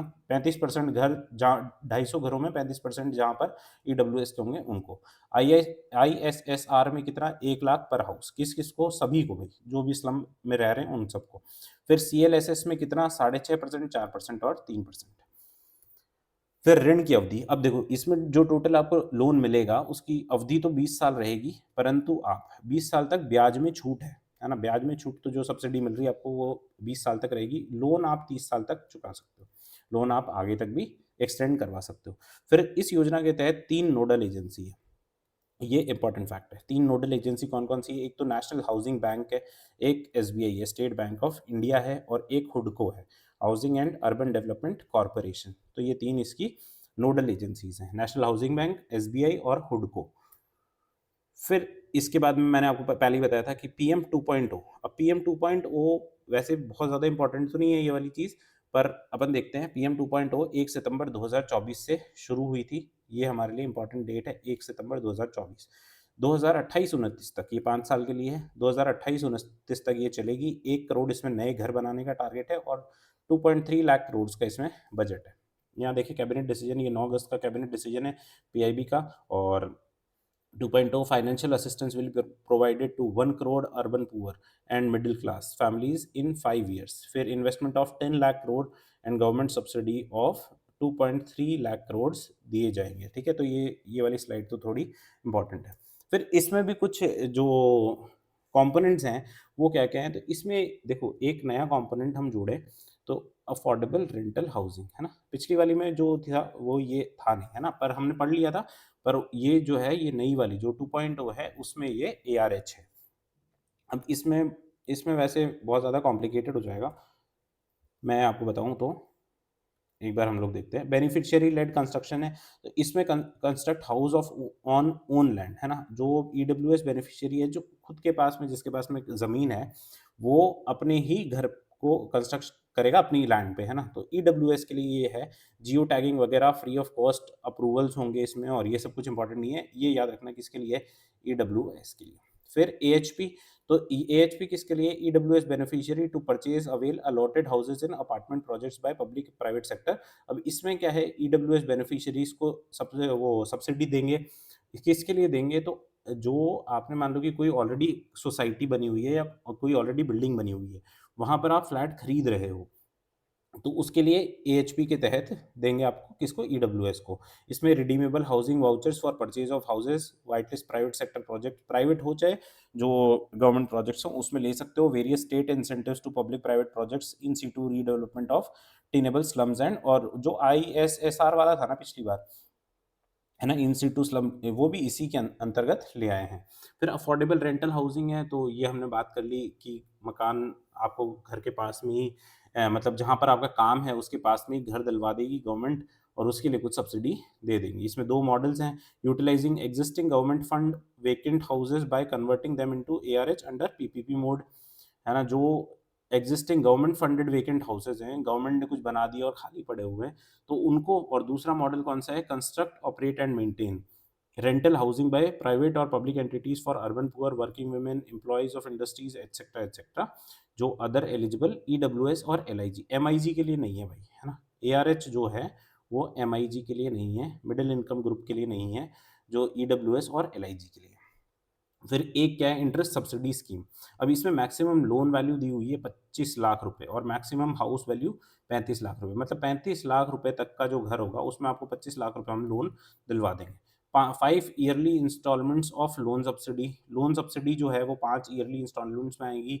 और एनुअल हाउस होल्ड इनकम, इसमें देखो जो मैं बता रहा था आपको, ईडब्ल्यूएस, एलआईजी और एमआईजी में 3 लाख तक, फिर इसमें 3 से 6 लाख, फिर इसमें 6 से 9 लाख। तो इसमें कितनी सब्सिडी कितनी मिलनी है भाई? आपको मतलब 25 लाख का लोन तो दिला देंगे, ये याद रखनी है अपने को। 1.80 लाख की सब्सिडी मिलनी है तीनों को, ईडब्ल्यूएस हो, चाहे एलआईजी हो, चाहे एमआईजी हो, लोन सब्सिडी मिलेगी कितनी? 1.80 लाख तक। आई होप थोड़ा सा कॉम्प्लिकेटेड है ये, पर अपन ने इंपॉर्टेंट इंपॉर्टेंट चीज़ें देख ली। एक बार वापस देखें अगर अपन, तो देखो बेनिफिशियरी लेड जो कंस्ट्रक्शन हुआ, उसमें किसको दे रहे हैं अपन? ईडब्ल्यूएस को दे रहे हैं। एएचपी में हमने किसको दिया है? ईडब्ल्यूएस को दिया है। क्या खरीदने के लिए? फ्लैट खरीदने के लिए। और आईएसएसआर जो इन सीटू स्लम रीडेवलपमेंट था, उसको भी इसी में जोड़ लिया है। फिर एआरएच जो है, उसमें 2 मॉडल्स हमने देखे, और जो मकान दिलवा देंगे आपको कहाँ पर? वर्क प्लेस के पास में, है ना? जो गवर्नमेंट की खाली बिल्डिंग पड़ी हुई है वो, या फिर कोई प्राइवेट उसने बनाया वो। किस-किस को? ईडब्ल्यूएस और एलआईजी को, है ना? इसमें ईडब्ल्यूएस और एलआईजी। फिर जो इंटरेस्ट सब्सिडी स्कीम है, इसमें मैक्सिमम लोन कितने का? 25 लाख का है। सब्सिडी कितनी है? 1.80 लाख है। और किसको मिलेगी? तीनों को मिलेगी, है ना? और इसमें 3 लाख, 6 लाख और 9 लाख तक का एलआईजी, ईडब्ल्यूएस, एलआईजी और एमआईजी है। ठीक है, आई होप ये चीज़ क्लियर है। फिर आगे देखेंगे कि इस साल वाले इकोनॉमिक सर्वे में जो हमारा, देखो ये इकोनॉमिक सर्वे इंडिया का इकोनॉमिक सर्वे नहीं है, राजस्थान का जो इकोनॉमिक सर्वे है वो है ना, ईओआरओ के पेपर में वहाँ तक जाने की संभावना कम है। 2.88 lakh houses have been sanctioned by central government, है ना? टोटल कितने हैं? 2.88 लाख घर, है ना, सैंक्शन हुए राजस्थान में। इसमें देखो ये पढ़ो तो पढ़ लेना, एएचपी के तहत 27,396, और बीएलसी के तहत 1,12,792, और सीएलएसएस के तहत 1,48,000 समथिंग हाउसेज, है ना? ये इतना इंपॉर्टेंट नहीं है, 2.88 लाख याद रखना। इसमें 73,000 अंडर कंस्ट्रक्शन है, 1,96,700 घर जो है वो कंप्लीट हो चुके हैं। इसमें इंपॉर्टेंट बात क्या है कि मिशन का जो पीरियड है, हमने पहले देखा दिसंबर 2024 तक, अब इसको दिसंबर 2025 तक एक्सटेंड कर दिया गया है। पहले आपने कहा था 2022 तक हम सबको घर देंगे, अब हमने 2024 कह दिया, फिर आपने बाद में मान लिया, अब आप कह रहे हो दिसंबर 2025 तक। ठीक है, तो ये प्रधानमंत्री आवास योजना। फिर इसके आगे बात करते हैं हम, देखो इंदिरा गांधी शहरी रोजगार गारंटी योजना। तो ये देखो बहुत ही इंटरेस्टिंग और बहुत ही अच्छी स्कीम लाई गई। इकोनॉमिक्स अगर आप देखोगे तो उसमें हमेशा बात होती रहती है कि आप ऐसा क्या कर सकते हो अर्बन सेक्टर के लिए।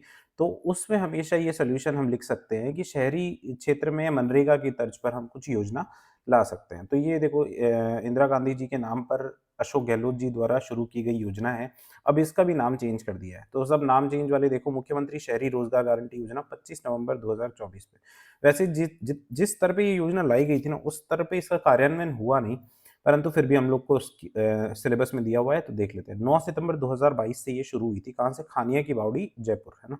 खानिया की बावड़ी जयपुर है, खानिया बावड़ी, वहाँ से ये शुरू हुई थी 9 सितंबर को। 25 नवंबर 2024 को इसका नाम चेंज करके क्या कर दिया? मुख्यमंत्री शहरी रोजगार गारंटी योजना। फिर इसका उद्देश्य क्या है? सिमिलर मनरेगा, है ना, जो Mahatma Gandhi national rural employment generation programme है या एक्ट है, उसकी तर्ज पर शहरी क्षेत्र में निवास करने वाले परिवारों को 1 वर्ष में 100 दिन का, है ना, 1 वर्ष में कितना? 100 दिन का। अब ये 100 दिन तो एक्ट में लिखा हुआ था, या जब योजना आई थी उसमें लिखा हुआ था। 1 अप्रैल 2023 है, तब से इसको 125 दिन कर दिया। ठीक है, तो अभी करंटली कितना है? 125 दिन ही है। 1 वर्ष में 100 दिन पहले था, 125 दिन 1 अप्रैल 2023 को कर दिया। इसमें क्या है कि 50 व्यक्ति प्रति वार्ड को रोजगार दिया जाएगा। जो वार्ड में व्यक्ति होंगे उनमें से 50 व्यक्तियों को रोजगार दिया जाएगा, और विषम परिस्थिति में प्रवासी मजदूरों को भी वार्ड में ही रोजगार दे देंगे। विषम परिस्थिति, अब विषम परिस्थिति क्या हो सकती है? कोविड जैसी महामारी आना या कुछ भी ऐसी चीजें होना, तो उसमें जो प्रवासी मजदूर होंगे उनको भी वार्ड में ये दे सकते हैं। आयु पात्रता इसमें ध्यान रखनी है, 18 से 60 वर्ष है, क्योंकि आगे हम दूसरी एक योजना देखेंगे उसमें 18 से 40, 18 से 60 अलग-अलग है। इसमें 18 से 60 वर्ष आयु पात्रता है। अब देखो इसमें काम क्या-क्या कराए जाएँगे, ये वैसे बोल बच्चन वाली बातें आपको वैसे ही पता हो जाएँगी। पर्यावरण संरक्षण का कार्य, जल संरक्षण संबंधी कार्य, स्वच्छता एवं सैनिटेशन संबंधित, संपत्ति विरूपण रोकने से संबंधित। अब संपत्ति विरूपण तो मतलब जैसे अतिक्रमण वगैरह हो गया, या फिर संपत्ति में विरूपण मतलब कोई चेंजेस कर रहे हैं तो उसको रोकने संबंधी कार्य, कन्वर्जेंस कार्य, सेवा संबंधी कार्य, हेरिटेज संरक्षण से ये संबंधित कार्य। तो ये सब कार्य इसमें किए जाएंगे। और उसके लिए मनरेगा के जैसे मनरेगा में काम होते हैं, आपको कुछ भी जो गाँव में कोई तालाब बनाना है, ये सब कुछ करना है, तो ये सारे काम इसमें भी इंक्लूड हो जाते हैं। फिर इंदिरा गांधी देखो, ये शहरी गारंटी योजना में जन आधार कार्ड के माध्यम से पंजीकरण होगा, है ना? जो आपका आधार कार्ड है उससे काम चल जाएगा क्या? नहीं, उससे काम नहीं चलेगा। जो राजस्थान का जन आधार कार्ड है उसके माध्यम से पंजीकरण होगा।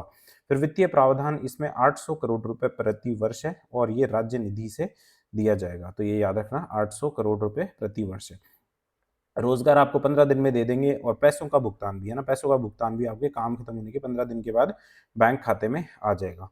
विभाग मैंने आपको बताया ही था, जो सेंट्रल गवर्नमेंट की है उसमें तो कौन होगा? महुआ होगा, और जो राजस्थान सरकार की योजना है वहाँ पे स्वायत्त शासन विभाग है। अंकेक्षण जो ऑडिट होगी इसकी, है ना? ऑडिट हमने पिछली योजना में देखी थी, ऑडिट के 3 स्तर देखे थे। इसमें जो ऑडिट होगी वो नगरपालिका एक्ट जो 2009 का है उसमें, उसके तहत निकायों में गठित जो वित्त समिति होती है ना? वित्त समिति होती है। आप मुझे ये बताना कि कौन सा जो धारा कौन सी है जिसमें वित्त समिति के बारे में बात की गई है और समितियों के बारे में बात की गई है, ऐसी कौन सी धारा है जो नगर पालिका एक्ट है। बहुत मतलब आप देख लो, 2 ढाई घंटे में 2.5 आवर्स में हमने पूरा नगर पालिका एक्ट पढ़ लिया, है ना? तो आप बताना कौन सी धारा है वित्त समिति की। फिर श्रम और सामग्री में जो रेशो है वो देखो यूजुअली 60-40 रहता है। 60-40 तो जो योजनाएं होती है उसका रहता है ना? इसमें यूजुअली 75-25 होता है, पर इसमें क्या है, श्रम और सामग्री का जो रेशो है वो कितना है, 70% और 30%। मतलब आप देखो कि अगर मान लो कि कुछ काम सैंक्शन हुआ, 1 लाख रुपए का काम है, तो उसमें 1 लाख रुपए के काम में श्रम जो है उसकी हिस्सेदारी 70,000 होनी चाहिए और जो सामग्री है उसकी हिस्सेदारी होनी चाहिए 30,000। विशेष कार्यों के लिए ये उल्टा हो सकता है, 30-70 हो सकता है, परंतु ज्यादातर कार्यों के लिए कितनी, 70-30 होनी चाहिए। फिर पैसों का भुगतान हमने देख लिया 15 दिन में। अब मजदूरी दर भी ये वैसे बहुत वो विवादित रहती है। अति कुशल की कई जगह पे 369 भी लिखी हुई है, तो मुझे तो एग्जैक्ट पता नहीं, पर ज्यादातर 359 ही मिला। इसमें अकुशल, अर्धकुशल, कुशल और अति कुशल, है ना? ये 4 कैटेगरीज हैं। इसमें 283 से शुरू हो रहा है, तो 283 किसकी है? अकुशल श्रमिक जो हैं उनकी मजदूरी दर कितनी है? 283। फिर 297 है अर्धकुशल की, और फिर 309 है, फिर 359 है। तो ये 50 रुपये कुछ प्लस है, ये आप देख लेना, है ना? कुछ भी आप वो बनाते हो तो देख लेना। अब इसमें देखो मैट होता है। अब मैट आपको पता हो तो ये तो शहरी रोजगार गारंटी योजना है, बाकी मनरेगा में मैट कलेक्टर से भी ऊपर होता है। तो आप कभी गांव में जो लोग रहे हैं वो ये चीज़ जानते हैं। तो जो मैट है इसमें देखो क्या बोला गया है, मैट है ना, उसकी योग्यता दी गई है 10वीं पास तो फीमेल हो सकती है या फिर 12th पास मेल हो सकता है ना? 10वीं पास तो फीमेल और 12th पास मेल। फिर उसके बाद 1 अप्रैल 2023 के बाद अप्रशिक्षित मैट का नियोजन नहीं होगा, है ना? मतलब मैट की भी कुछ ट्रेनिंग होगी, उसके बाद में ही उसका नियोजन किया जाएगा, डायरेक्ट मैट नहीं बना सकते। फिर अब मैट होंगे कितने? तो जहाँ पर 20 लोग काम कर रहे हैं वहाँ पर 1 मैट होगा, जहाँ पे 21 से 40 लोग हैं वहाँ पे 2 मैट होंगे, जहाँ पे 41 से 60 है वहाँ पे 3 होंगे। तो देखो बात इतनी समझो कि 20 लोग बढ़ जाएँगे तो 1 मैट बढ़ जाएगा, ठीक है? 60 से 80 होंगे तो 4 मैट हो जाएँगे, फिर 80 से 100 होंगे तो 5 हो जाएँगे। तो मैट की संख्या 20 पे 1 याद रख लो, उसके बाद में बढ़ते जाएँगे, 1-1 मैट हर 20 पे। तो मैट याद रखना भाई, इंपॉर्टेंट पद होता है। आप एसडीओ बनोगे, ईओ बनोगे, उससे भी बड़ा पद होता है मैट का। फिर शिकायत प्रणाली, तो शिकायत प्रणाली सिमिलर है, जिला कलेक्टर, ईओ, कमिश्नर को, इन सबको आप शिकायत कर सकते हो और 7 दिन में इसका निराकरण करना ज़रूरी होगा। 7 दिन वाली बात हमको याद रखनी है ना? काम कितने दिन में मिलेगा? काम मिलेगा 15 दिन में। पैसा कितने दिन में आएगा? पैसा भी 15 दिन में आएगा। शिकायत कब तक निराकरण होगा? 7 दिन में होगा। किस-किस को कर सकते हो? जिला कलेक्टर, ईओ या कमिश्नर, जो भी हो।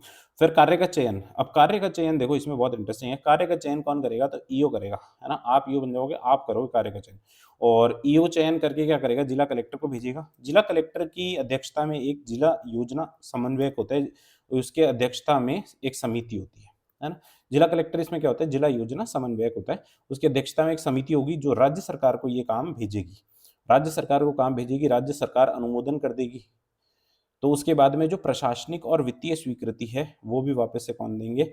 ईओ साहब देंगे भाई। तो देखो क्या पैटर्न हुआ, ईओ भेजेगा किसको? जिला कलेक्टर को। जो जिला कलेक्टर को नहीं भेजेगा, असल में भेजेगा जिला योजना समन्वयक को, और इसकी अध्यक्षता में एक समिति होगी वो समिति ये भेजेगी राज्य सरकार को। राज्य सरकार के अनुमोदन के बाद में प्रशासनिक और वित्तीय स्वीकृति कौन देगा? ईओ देगा। ये बात इंपॉर्टेंट है बहुत-बहुत, आप याद रखना, क्योंकि इसमें आगे देखो बहुत सारी चीज़ें ऐसी होती है, जब आप ये पेपर ऐसे देते हो, ऑब्जेक्टिव क्वेश्चन्स आप करते हो, तो बहुत सारी चीज़ें ऐसी होती है कि आप डायरेक्टली है ना, जस्ट बाय थिंकिंग, ऐसे रैशनल थिंकिंग से भी आप सही कर सकते हो। तो मैं उन चीज़ों पे ज़्यादा फ़ोकस करता हूँ जहाँ पर आप जब रैशनल लगाओगे, जहाँ पर आप थोड़ी बुद्धि लगाओगे, तो भी आप वो क्वेश्चन गलत करोगे। जैसे मान लो कि फॉर एग्ज़ाम्पल मैं आपसे क्वेश्चन पूछता हूँ कि जो शहरी रोज़गार गारंटी योजना है, उसके तहत प्रशासनिक और वित्तीय स्वीकृति कौन देता है? और उसमें ऑप्शन दे दूँ राज्य सरकार, जिला कलेक्टर या जिला योजना समन्वयक समिति या फिर ईओ। तो आप ईओ नहीं सोच पाओगे, ठीक है? आप ज़्यादातर जो अगर दिमाग लगा कर के ये सवाल सॉल्व करेगा, वो इसको राज्य सरकार ही करेगा, क्योंकि प्रशासनिक और वित्तीय स्वीकृति वाला काम तो राज्य सरकार का होगा। तो आप इसका याद रखना कि ये ईओ करेगा।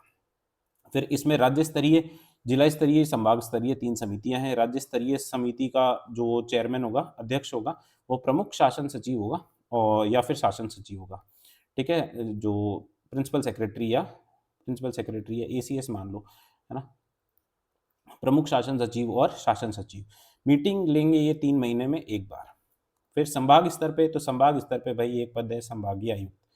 ये साहब वैसे ही बहुत फ्री रहते हैं। हम पब्लिक एडमिनिस्ट्रेशन देखेंगे कभी, तो मैं बताऊँगा कैसे संभागीय आयुक्त इतना फ्री रहता है और कैसे ये इतना, छोड़ो इसमें कितना है। संभागीय स्तर पे समिति है, वो संभागीय आयुक्त की अध्यक्षता में होगी। मीटिंग 2 महीने में 1 बार ये कंडक्ट करेंगे।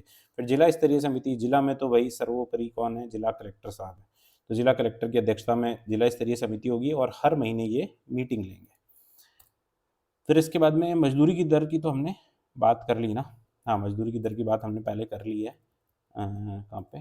ठीक है, मज़दूरी की दर हमने देख ली, मैट हमने देख लिया। इकोनॉमिक सर्वे का डाटा देख लो। इकोनॉमिक सर्वे में इस बार दिया हुआ है 6.53 लाख फैमिलीज़ को रजिस्टर किया हुआ है इसके तहत, और 2746 जो काम थे वो सैंक्शन किए हैं। 113.61 करोड़ रुपए खर्च हुए हैं, और ये याद रखना 86.48 लाख ह्यूमन डेज़, है ना, ऑफ लेबर जनरेटेड। ये आपको फैक्ट याद रखना है। पहले ये मैन डेज़ लिखा जाता था, पर अब चलो ठीक है, अच्छा खासा जेंडर न्यूट्रल शब्द इस्तेमाल कर लिया, तो ह्यूमन डेज़ कितने हैं? 86.48 लाख ह्यूमन डेज़। तो ये बात हो गई हमारी शहरी रोजगार गारंटी योजना की, है ना, जिसका नाम क्या कर दिया था? मुख्यमंत्री शहरी रोजगार गारंटी योजना। अब आगे देखते हैं, तो अमृत मिशन। अब अमृत क्या है? Atal mission for rejuvenation and urban transformation, है ना?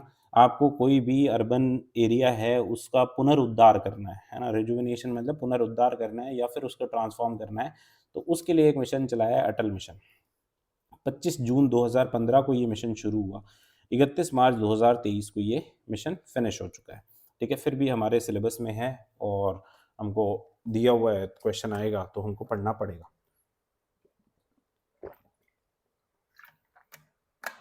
तो अब देखो, मिनिस्ट्री ऑफ हाउसिंग अफेयर चला रहा है, ये हमने बार बार बात कर ही ली। फिर प्रारंभिक चरण में इसमें 90 शहर शामिल किए गए थे, है ना, और अब कितने हैं? 500 शहरों को शामिल किया गया है। भारत के कितने? 500 शहर। कौन से 500 शहर है भाई? तो 1 लाख से अधिक जनसंख्या वाले 500 शहर इसमें शामिल हैं। राजस्थान से कुल 29 शहर हैं। राजस्थान से कितने शहर हैं? 29 शहर हैं। आपको वैसे इकोनॉमिक सर्वे का अगर एक डाटा आपको याद हो, तो राजस्थान में कुल ऐसे 30 शहर हैं वैसे, जिनकी 1 लाख से ज़्यादा जनसंख्या है। परंतु इसमें 29 शहर शामिल किए हुए हैं, तो ये याद रखना। कौन-कौन से 29 शहर हैं? तो अब देखो, मैंने मेरी कोशिश की है डिवीज़न करने की, बाकी आप राजस्थान के ज़िले वगैरह मुझसे ज़्यादा अच्छी तरीके से याद रखते हो। सबसे पहले तो कोटा, बारां, झालावाड़, बूंदी, है ना? हाड़ौती क्षेत्र है क्या ये? तो ये राजस्थान ज्योग्राफी में हाड़ौती क्षेत्र है। फिर उदयपुर, चित्तौड़गढ़, भीलवाड़ा, ये मेवाड़ रीजन है। फिर बीकानेर, गंगानगर, हनुमानगढ़, अब इसको बागड़ कहो तो बागड़ कह दो, बाकी ये तीनों एक साथ ही आते हैं, है ना? बीकानेर, गंगानगर, हनुमानगढ़। फिर अलवर, भरतपुर, धौलपुर, तो ये एबीसीडी वाले रीजन है, एबीसीडी वाले, इसमें करौली नहीं है ना? एबीसीडी करौली पढ़ते हैं, तो एबीसीडी वाले में करौली नहीं है, अलवर, भरतपुर और धौलपुर। फिर सीकर, झुंझुनू, चूरू, तो ये भाई शेखावटी के हैं। फिर अब ये कुछ-कुछ और हैं, हिंडौन सिटी, किशनगढ़, सुजानगढ़, ब्यावर, भिवाड़ी, गंगापुर सिटी, अजमेर, जयपुर, नागौर, जोधपुर, पाली, ये मारवाड़ वाला रीजन है, सवाई माधोपुर और टोंक। ठीक है? तो ये 29 शहर 1-2 बार देख लेना, वैसे 29 के 29 कैसे तो याद रखोगे। जो नहीं शामिल है वो याद कर लो तो ज़्यादा अच्छा है इसमें तो। ठीक है? फिर इसमें कुछ थ्रस्ट एरिया या फिर इसके कुछ मुख्य उद्देश्य मान लो या थ्रस्ट एरियाज़ मान लो। तो ये क्या-क्या हैं? तो जल आपूर्ति तथा सीवरेज कनेक्शन उपलब्ध कराना, ये इसका उद्देश्य है। पुराने जल जो निकाय हैं, उनका कायाकल्प करना, उनको वापस से सुधारना।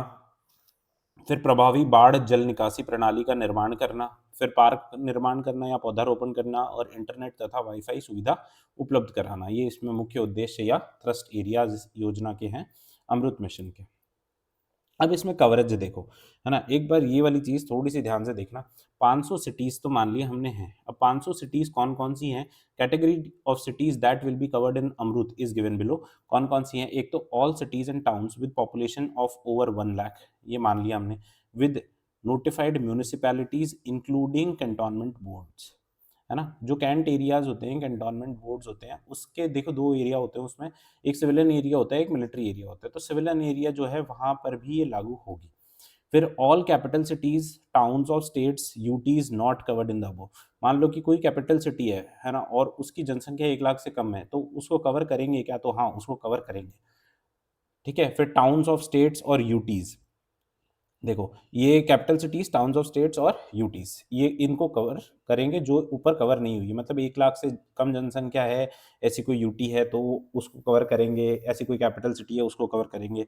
फिर all cities towns classified as heritage cities by ministry of urban development under HRIDAY scheme. HRIDAY scheme में हम लोग देखेंगे 12 शहर हैं, तो वो 12 शहर भी इसमें इंक्लूड हैं, चाहे उसमें 1 लाख से कम जनसंख्या हो।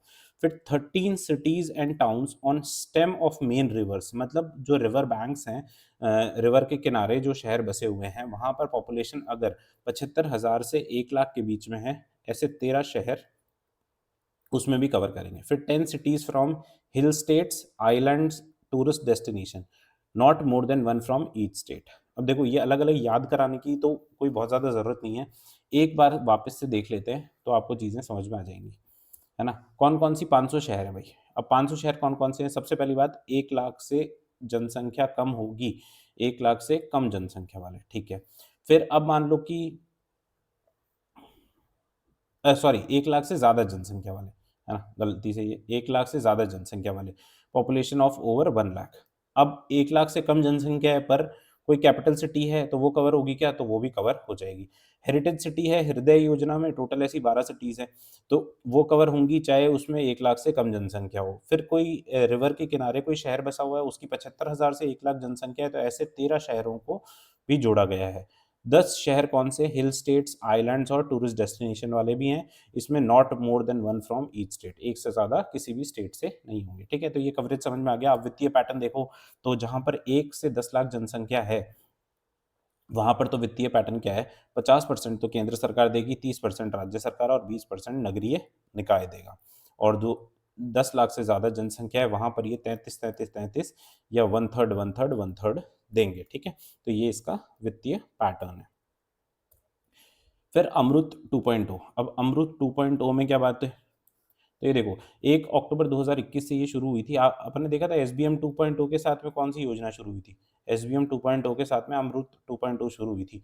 1 अक्टूबर 2021 को अंबेडकर भवन दिल्ली से शुरू हुई थी, 5 साल के लिए ये भी चलाई जाएगी। Universal coverage of water in all statutory towns, 4800, इसमें पहले तो देखो 4378 टाउन्स थे, अब इसमें लगभग 4800 टाउन्स हैं, तो ये याद रखना। 100% coverage of sewerage in 500 AMRUT cities.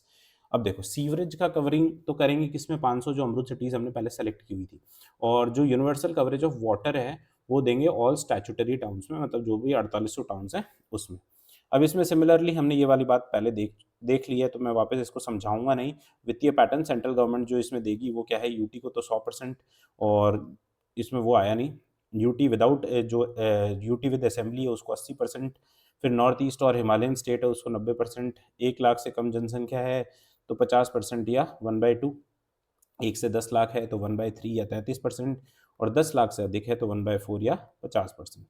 बचा हुआ हिस्सा जो है वो राज्य सरकार देगी, और राज्य सरकार के हिस्से में 10% पैसा स्थानीय निकाय देगा, ठीक है? तो ये फंडिंग पैटर्न आप देख लेना। इसमें एक मुझे इंपॉर्टेंट चीज़ लगी जो आपके इकोनॉमिक सर्वे में लिखी हुई है, अमृत 2.0 में it will promote circular economy. Circular economy याद आ रहा है? पहले आपको बताया था 3R, है ना? Reduce, reuse, recycle. Of water through development of city water balance plan. तो इसमें एक सिटी वाटर बैलेंस प्लान बनता है CWBP। तो ये आपको याद रखना, for each city to make cities water secure, है ना, पानी की कोई दिक्कतें आगे नहीं आए इस वजह से सिटी वाटर बैलेंस प्लान बनता है, वो आपको याद रखना है। फिर अमृत मिशन हैज़ बीन सबज्यूम्ड अंडर अमृत 2.0, ये हमने बात करी ली। 31 मार्च, है ना, 31 मार्च 2023 तक के जो अमृत 1.0 के जो प्रोजेक्ट्स थे उनको भी फंड करेंगे। फिर इकोनॉमिक सर्वे में और क्या-क्या चीज़ें दी हुई है, तो टोटल सेंट्रल जो असिस्टेंस आया है वो 3,552 करोड़ का हुआ है। सीवरेज प्रोजेक्ट्स देखें तो 38 प्रोजेक्ट अप्रूव हुए हैं 31 अर्बन लोकल बॉडीज़ में। बेनिफिट कर रहा है ये 24.35 लाख लोगों को। अब देखो मैंने सब डाटा डाल दिया है। आप ये कंप्लेन तो कर ही नहीं सकते कि सर आपने कुछ डाला नहीं है इसमें डाटा। तो डाटा सारा आ गया है, अब आप याद रखने की श्रद्धा आपको आपकी होनी चाहिए। फिर रिजुवनेशन ऑफ वाटर बॉडीज़, तो इसमें 100 ऐसी बॉडीज़ हैं जिनका रिजुवनेशन कर रहे हैं वाटर सप्लाई के लिए, ये चीज़ याद रखना, है ना। वाटर सप्लाई के लिए 5,123 करोड़ रुपए अप्रूव हुए 183 अर्बन लोकल लोकल बॉडीज़ में। एग्जीक्यूटिंग एजेंसी जो वाटर सप्लाई के लिए है वो है PHED, है ना, जो पब्लिक हेल्थ इंजीनियरिंग डिपार्टमेंट है। पानी वाला काम वैसे यही देखते हैं राजस्थान में, तो वाटर सप्लाई के लिए कौन सी एग्जीक्यूटिंग एजेंसी है, PHED है। फिर बजट में क्या बात हुई है, तो बजट में बात हुई है 183 जो नगरीय निकाय हैं उसमें पेयजल आपूर्ति कर रहे हैं और मुख्यमंत्री जल जीवन मिशन शुरू करेंगे, ठीक है। तो ये बजट में दो बातें इसके तहत लिखी हुई थी, तो वो भी अपन ने यहाँ पे कवर कर ली। फिर कुछ और इसके कंपोनेंट्स हैं, तो इसमें देखो एक तो पेयजल सर्वेक्षण है ना? जैसे अपने एसबीएम में स्वच्छता सर्वेक्षण था ना, वैसे इसमें पेयजल सर्वेक्षण है, to ascertain equitable distribution of water वगैरह वगैरह देख लेना। फिर इसमें भी एक टेक्नोलॉजी सबमिशन है फॉर वाटर, और ग्लोबल टेक्नोलॉजीज़ को इसमें यूज़ करेंगे। फिर एक information education and communication campaign है, जो मैंने बताया कि अवेयरनेस फैलाने के लिए कि ऐसी कोई योजना चल रही है। तो ये बात हो गई अमृत 2.0 की। फिर आगे देखें तो एक है हृदय योजना। अब हृदय योजना क्या है, heritage city development and augmentation योजना है। वैसे तो ये योजना भी खत्म हो चुकी है, मिनिस्ट्री ऑफ अर्बन डेवलपमेंट या ministry of housing and urban affairs है, उसके द्वारा ही ये चल रही है, राष्ट्रीय शहरी विकास एवं संवर्धन योजना। अब इसमें 12 ऐसे शहर हैं जो जिनकी हेरिटेज से संबंधित जो चीज़ें हैं वो इम्पोर्टेंट हैं हमारे लिए, देश के लिए, तो उनको सेलेक्ट किया गया है। ये सेंट्रल सेक्टर स्कीम है, इसमें सारा पैसा जो सेंट्रल सेक्टर और सेंट्रली स्पॉन्सर्ड स्कीम्स दो होती हैं, स्पॉन्सर्ड में 60-40 75-25 जैसा से हिसाब चलता है। सेंट्रल सेक्टर जो स्कीम होती है उसमें क्या है, केंद्र सरकार ही सारा पैसा देती है। अब लॉन्च हुई है 21 जनवरी 2015 को, है ना, ये डेट इंपॉर्टेंट है। 31 मार्च 2019 को ये खत्म भी हो गई थी। अब एक प्रसाद योजना चल रही है, उसमें इसका विलय कर दिया है। मिनिस्ट्री कौन सी है, हाउसिंग एंड अर्बन अफेयर। इसमें सबसे ज़्यादा इंपॉर्टेंट चीज़ क्या है, एक तो इसकी डेट इंपॉर्टेंट है भाई, एक ये सेंट्रल सेक्टर स्कीम है, ये बात इंपॉर्टेंट है। फिर इसमें जो 12 सिटीज़ है वो कौन-कौन सी है, देखो अमृतसर है पंजाब में, है ना, ऊपर अपन देखते हैं कौन-कौन सी ऊपर से देखें। अमृतसर पंजाब में है, मथुरा और वाराणसी 2 शहर हैं यूपी के। फिर एक गया है बिहार में, पुरी उड़ीसा में है ना, पुरी जगन्नाथ। वारंगल है तेलंगाना में, बादामी है कर्नाटक में, और अमरावती है आंध्र प्रदेश में, ठीक है। ये 3 आस-पास की ये 3 हैं। फिर कांचीपुरम और वेलंकनी ये तमिलनाडु की है, द्वारका गुजरात की, और राजस्थान का एक शहर है इसमें अजमेर, ठीक है। तो ये अब याद करने का कोई तरीका तो है नहीं। फिर इसमें जो सिटीज़ हैं are to be developed with physical infrastructure भी डेवलप करेंगे इसमें, इंस्टीट्यूशनल इंफ्रास्ट्रक्चर, इकोनॉमिक इंफ्रास्ट्रक्चर और सोशल इंफ्रास्ट्रक्चर। 4 लेवल्स पे इन सिटीज़ को डेवलप करेंगे। तो ये एक बार देख लेना, 1-2 बार ये सिटीज़ देखोगे तो याद हो जाएँगे। आपको कौन-सी मेंस में लिख के आनी है, वहाँ पे पहचानना है बस। फिर इम्प्लीमेंटेड इन 12 सिटीज़, तो ये हमने देख लिया, देख लो। अजमेर राजस्थान से है, द्वारका गुजरात, अमरावती, अमृतसर, बादामी, गया, कांचीपुरम और वेलंकनी। कांचीपुरम की क्या साड़ियाँ फेमस है क्या? तो कांचीपुरम और वेलंकनी है, मथुरा, वाराणसी और पुरी उड़ीसा, और वारंगल तेलंगाना। तो ये टोटल 12 सिटीज़ हैं। स्कीम के ऑब्जेक्टिव देखें तो ये भी इतना इंपॉर्टेंट नहीं है। Developing heritage sensitive infrastructure, providing infrastructure and services in historic city centres. फिर revitalising heritage so that tourist can experience the city's unique character, और focus on livelihood, skills, cleanliness, security, accessibility and service delivery. तो ये इतना ज़्यादा important नहीं है हमारे लिए। फिर इसके कुछ मुख्य उद्देश्य हैं, सांस्कृतिक विरासत को संरक्षित और पुनर्जीवित करना, इसमें शहर की विरासत, धार्मिक, सांस्कृतिक तथा पर्यटन संपत्तियों के आसपास शहरी बुनियादी ढांचे को विकसित करना। तो सिमिलर बात ही है। कार्य कौन-कौन से होंगे? स्वच्छता वाले, जल आपूर्ति, जल निकासी, अपशिष्ट का प्रबंधन, फुटपाथ, स्ट्रीट लाइट, पर्यटन आदि के कार्य। अब इसमें देखो ये इंपॉर्टेंट बात है, वित्त का आवंटन, है ना? जो आपको पैसा मिलेगा, सेंट्रल गवर्नमेंट पैसा देगी। अब कि आवंटन होगा कैसे? किस बेसिस पे दोगे आपकी? या तो आप करो कि 12 शहर हैं, तो 12 शहर को सबको 100-100 करोड़ रुपए दे दिए, ऐसा कुछ करो। नहीं, तो ऐसा नहीं होगा, जनसंख्या के आधार पर होगा इसमें। इसमें मैक्सिमम पैसा, है ना, जो है वो वाराणसी को मिलता है, क्योंकि यूपी में जनसंख्या वैसे ही ज़्यादा है। पर ये याद रखना, जनसंख्या के आधार पर मिलता है। फिर इसमें एक नेशनल एम्पावर्ड कमिटी होती है, उसके जो हेड होते हैं वो कौन होते हैं? को chaired by secretary of ministry of urban development, है ना? ये सेक्रेटरी द्वारा, और चीफ सेक्रेटरी ऑफ रेस्पेक्टिव जो स्टेट है। तो ये नेशनल एम्पावर्ड कमिटी कौन हेड करेगा? तो एक तो सेक्रेटरी होंगे मिनिस्ट्री वाले जो सेंट्रल गवर्नमेंट के हैं, और एक चीफ सेक्रेटरी जो मुख्य सचिव होंगे जिस भी राज्य से रिलेटेड। मान लो अजमेर का है तो राजस्थान के चीफ सेक्रेटरी हो जाएंगे, और जो मिनिस्ट्री होगी सेंट्रल मिनिस्ट्री उसके सेक्रेटरी हो जाएंगे, ठीक है। और एक मिशन डायरेक्टरेट होता है, ये headed by additional joint secretary level का ऑफिसर होता है, उसके द्वारा जो इसका निदेशालय बना हुआ है वो हेड होता है एडिशनल और जॉइंट सेक्रेटरी द्वारा, ठीक है। ये बात हो गई भाई हृदय योजना की। अब कौन कौन सी योजना बच गई हमारी? क्रेडिट कार्ड बच गई, और एक बच गई एनयूएलएम, है ना। अब एनयूएलएम देखो, दीनदयाल अंत्योदय योजना है। दीनदयाल अंत्योदय योजना, इसका नाम बाद में पड़ा। एनयूएलएम बहुत ही मतलब मोदी जी का जो सपना है वैसे से प्रोजेक्ट्स में से एक है ये। तो ये देखो 23 सितंबर 2013 को ये योजना आई थी। 1 अप्रैल 2014 को ये योजना राजस्थान में शुरू हुई। 12 5 ईयर प्लान में है। अब ये क्या है कि पहले शुरू तो पहले ही हुई थी 2014-15 में, मोदी जी के आने के बाद में दीनदयाल उपाध्याय जी का नाम इसमें जोड़ दिया गया। फिर ये बन गई डे एन्युअलम, है ना। क्या बन गई? डे एन्युअलम, दीनदयाल उपाध्याय अंत्योदय योजना, नेशनल अर्बन लाइवलीहुड मिशन। तो कब शुरू हुई थी? 23 सितंबर 2013 को। 2014-15 में इसका नाम चेंज कर दिया। ध्येय वाक्य है इसमें, मेरा रोजगार उन्नति का आधार। इसके पूर्ववर्ती एक योजना चल रही थी, स्वर्ण जयंती शहरी रोजगार योजना, जिसमें सिर्फ बीपीएल शामिल थे, जो बिलो पॉवर्टी लाइन परिवार होते हैं वो लोग इसमें सिर्फ शामिल थे। अब इसमें देखो कुछ कंपोनेंट्स देख लेते हैं। अब कंपोनेंट्स हमको याद रखने की जरूरत नहीं है, पर कंपोनेंट से ये समझ में आ जाता है कि स्कीम में काम क्या चलने वाला है। तो सबसे पहले देखो, support to urban street vendors, है ना।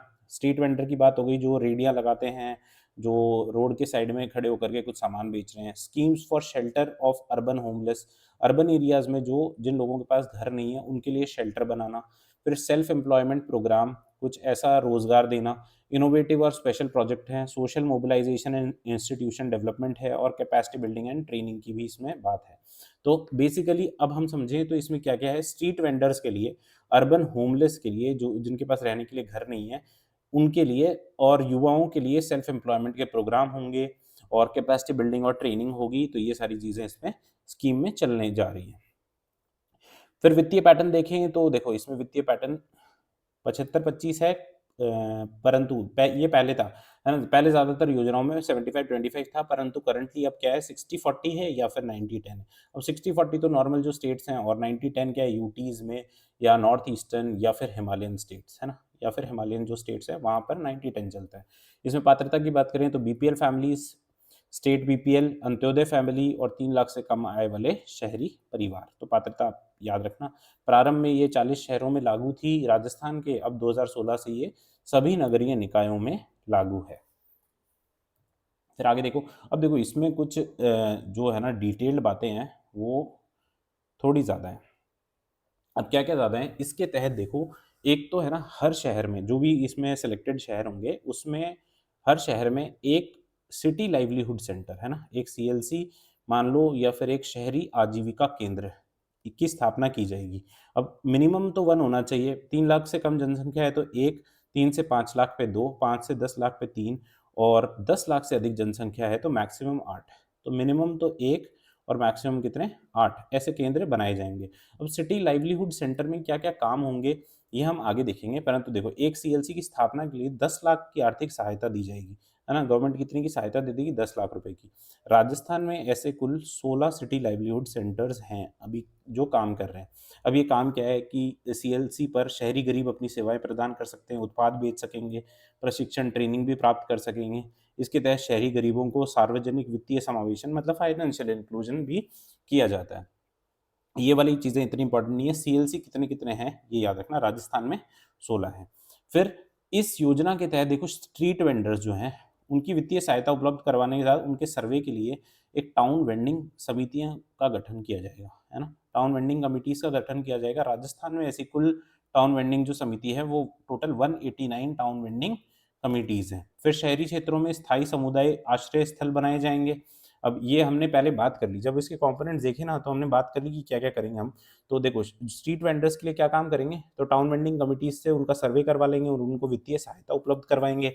फिर जो सामुदायिक आश्रय स्थल बनाएँगे जो होमलेस लोग हैं उनके लिए। अब ये किस स्तर पे बनाया जाएगा, तो प्रत्येक व्यक्ति को 50 वर्ग फीट स्थान उपलब्ध करवाया जाएगा। इसमें सुविधाएँ कौन-कौन सी होंगी? पानी, शौचालय, बिजली, रसोई ये सब होगा। 50 व्यक्तियों का जो आश्रय स्थल होगा, मतलब मान लो कि 1 व्यक्ति के लिए 50 है, तो 50 व्यक्ति के लिए कितना हो जाएगा? 250। अब 250 जो वो होगा, सॉरी 2500, है ना? 2500 जो ये होगा, 2500 वर्ग फीट का जो आश्रय स्थल होगा उसके लिए गवर्नमेंट कितना 6 लाख रुपए तो वार्षिक देगी और ये जो आश्रय स्थल होगा इसके लिए 100% पैसा सेंट्रल गवर्नमेंट द्वारा दिया जाएगा। ठीक है? तो ये बात हो गई क्या, टाउन वेंडिंग समिति और जो सामुदायिक आश्रय स्थल होता है उसके लिए। फिर इससे पहले हमने सिटी लाइवलीहुड सेंटर्स की बात कर ली। इसके बाद देखें तो अपन कौशल प्रशिक्षण की बात करें तो माध्यम से रोजगार का भी प्रावधान है। प्रशिक्षण के लिए कोई न्यूनतम योग्यता नहीं रखी हुई है। पहले देखो प्रशिक्षण के लिए 15,000 रुपए देते थे पर व्यक्ति, है ना? और उसके बाद सरकार ने प्रशिक्षण अवधि के अनुसार प्रति घंटा निर्धारित कर दिया पैसा।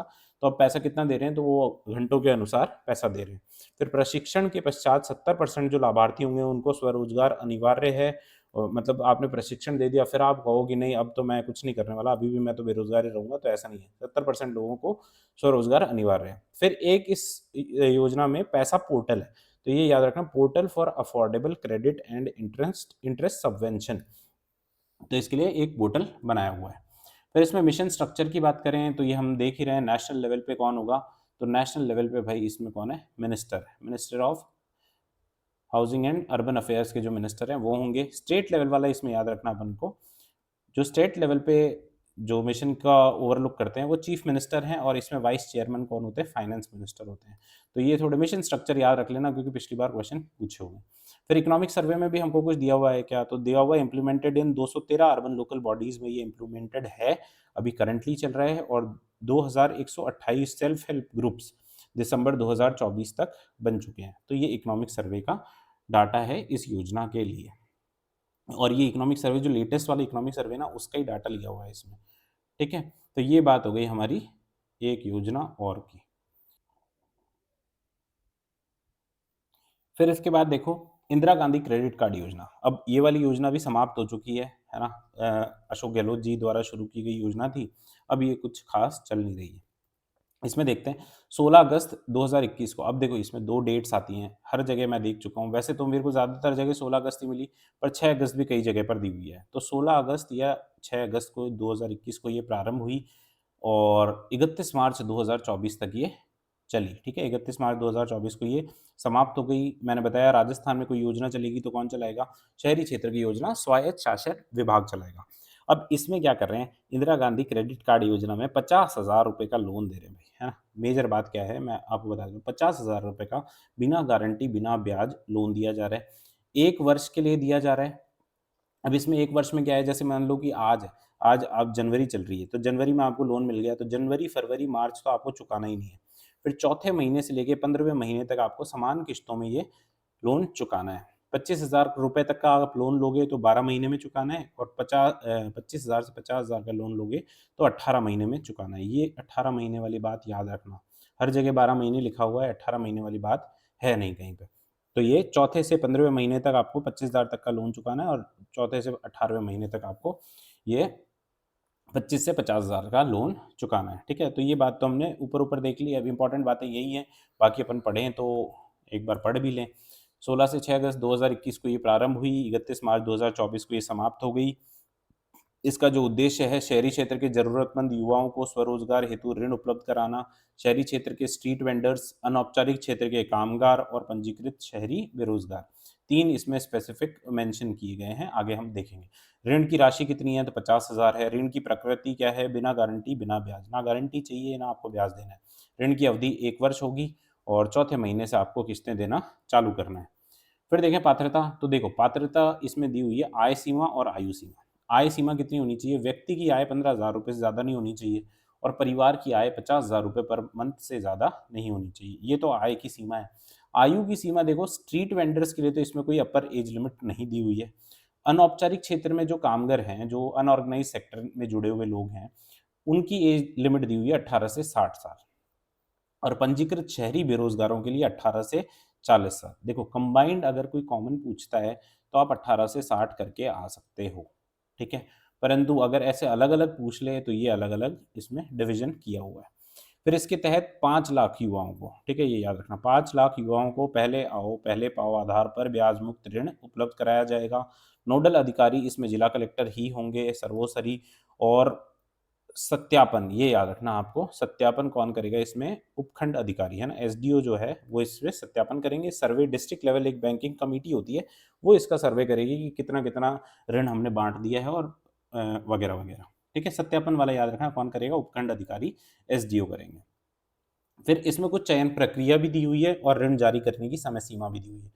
अब चयन प्रक्रिया में क्या है? शहरी क्षेत्र में व्यापारी जिन्हें नगर निकाय ने विक्रय हेतु प्रमाण पत्र दे रखा है, मतलब नगर निकाय ने प्रमाण पत्र दे रखा है या पहचान पत्र दिया हुआ है, तो उसको ये मिल सकता है। ऐसे विक्रेता जिन्हें सर्वे के दौरान चयनित किया गया हो, मान लो कोई सर्वे कराया है और उस दौरान अगर चयनित कर लिया है तो मिल जाएगा। जिला रोजगार केंद्र में पंजीकृत नागरिक है, तो मतलब वो बेरोजगार होगा तभी उसने पंजीकरण कराया होगा, तो उसको मिल जाएगा ये क्रेडिट कार्ड। शहरी निकाय की परिधि से बाहर व्यक्ति जिसे नगर निकाय या टाउन वेंडिंग समिति ने सिफारिश पत्र दिया हो। फिर स्थानीय विक्रेता जिसके पास प्रमाण पत्र नहीं है परंतु एसडीओ ने सिफारिश कर दी हो। फिर अन्य सेवाओं में कार्यरत नागरिक जो जिला कलेक्टर द्वारा चिन्हित किए जाए, ठीक है। तो ये कुछ चयन प्रक्रिया है, मतलब कौन कौन लोगों को ये लाभ मिल सकता है उसके लिए कुछ लिखा हुआ है। फिर ऋण जारी करने की समय सीमा की बात करें तो 25 कार्य दिवस में ये ऋण जारी किया जाता है। मान लो इसमें 3 चीजें हैं। 15 दिवस में तो नोडल अधिकारी जो होगा वो जांच कर लेगा। 7 दिवस में ऋणदाता जो संस्थान होगी, जो बैंक वगैरह होगा वो जांच कर लेंगे और 3 दिवस में आपको क्रेडिट कार्ड मिल जाएगा। तो 15 और ये 10, 25 टोटल कार्य दिवस में ये काम होने वाला है। फिर अप टू 31 मार्च 2024, तो ये देखो जब तक ये योजना खत्म हुई तब तक 6,56,000 बेनिफिशियरीज को का एप्लीकेशन भेजा गया था। 710 करोड़ इसमें डिस्बर्स हुए। 2,49,000 बेनिफिशियरीज को ये सेवाएं मिली, ठीक है, मतलब ये क्रेडिट कार्ड मिले।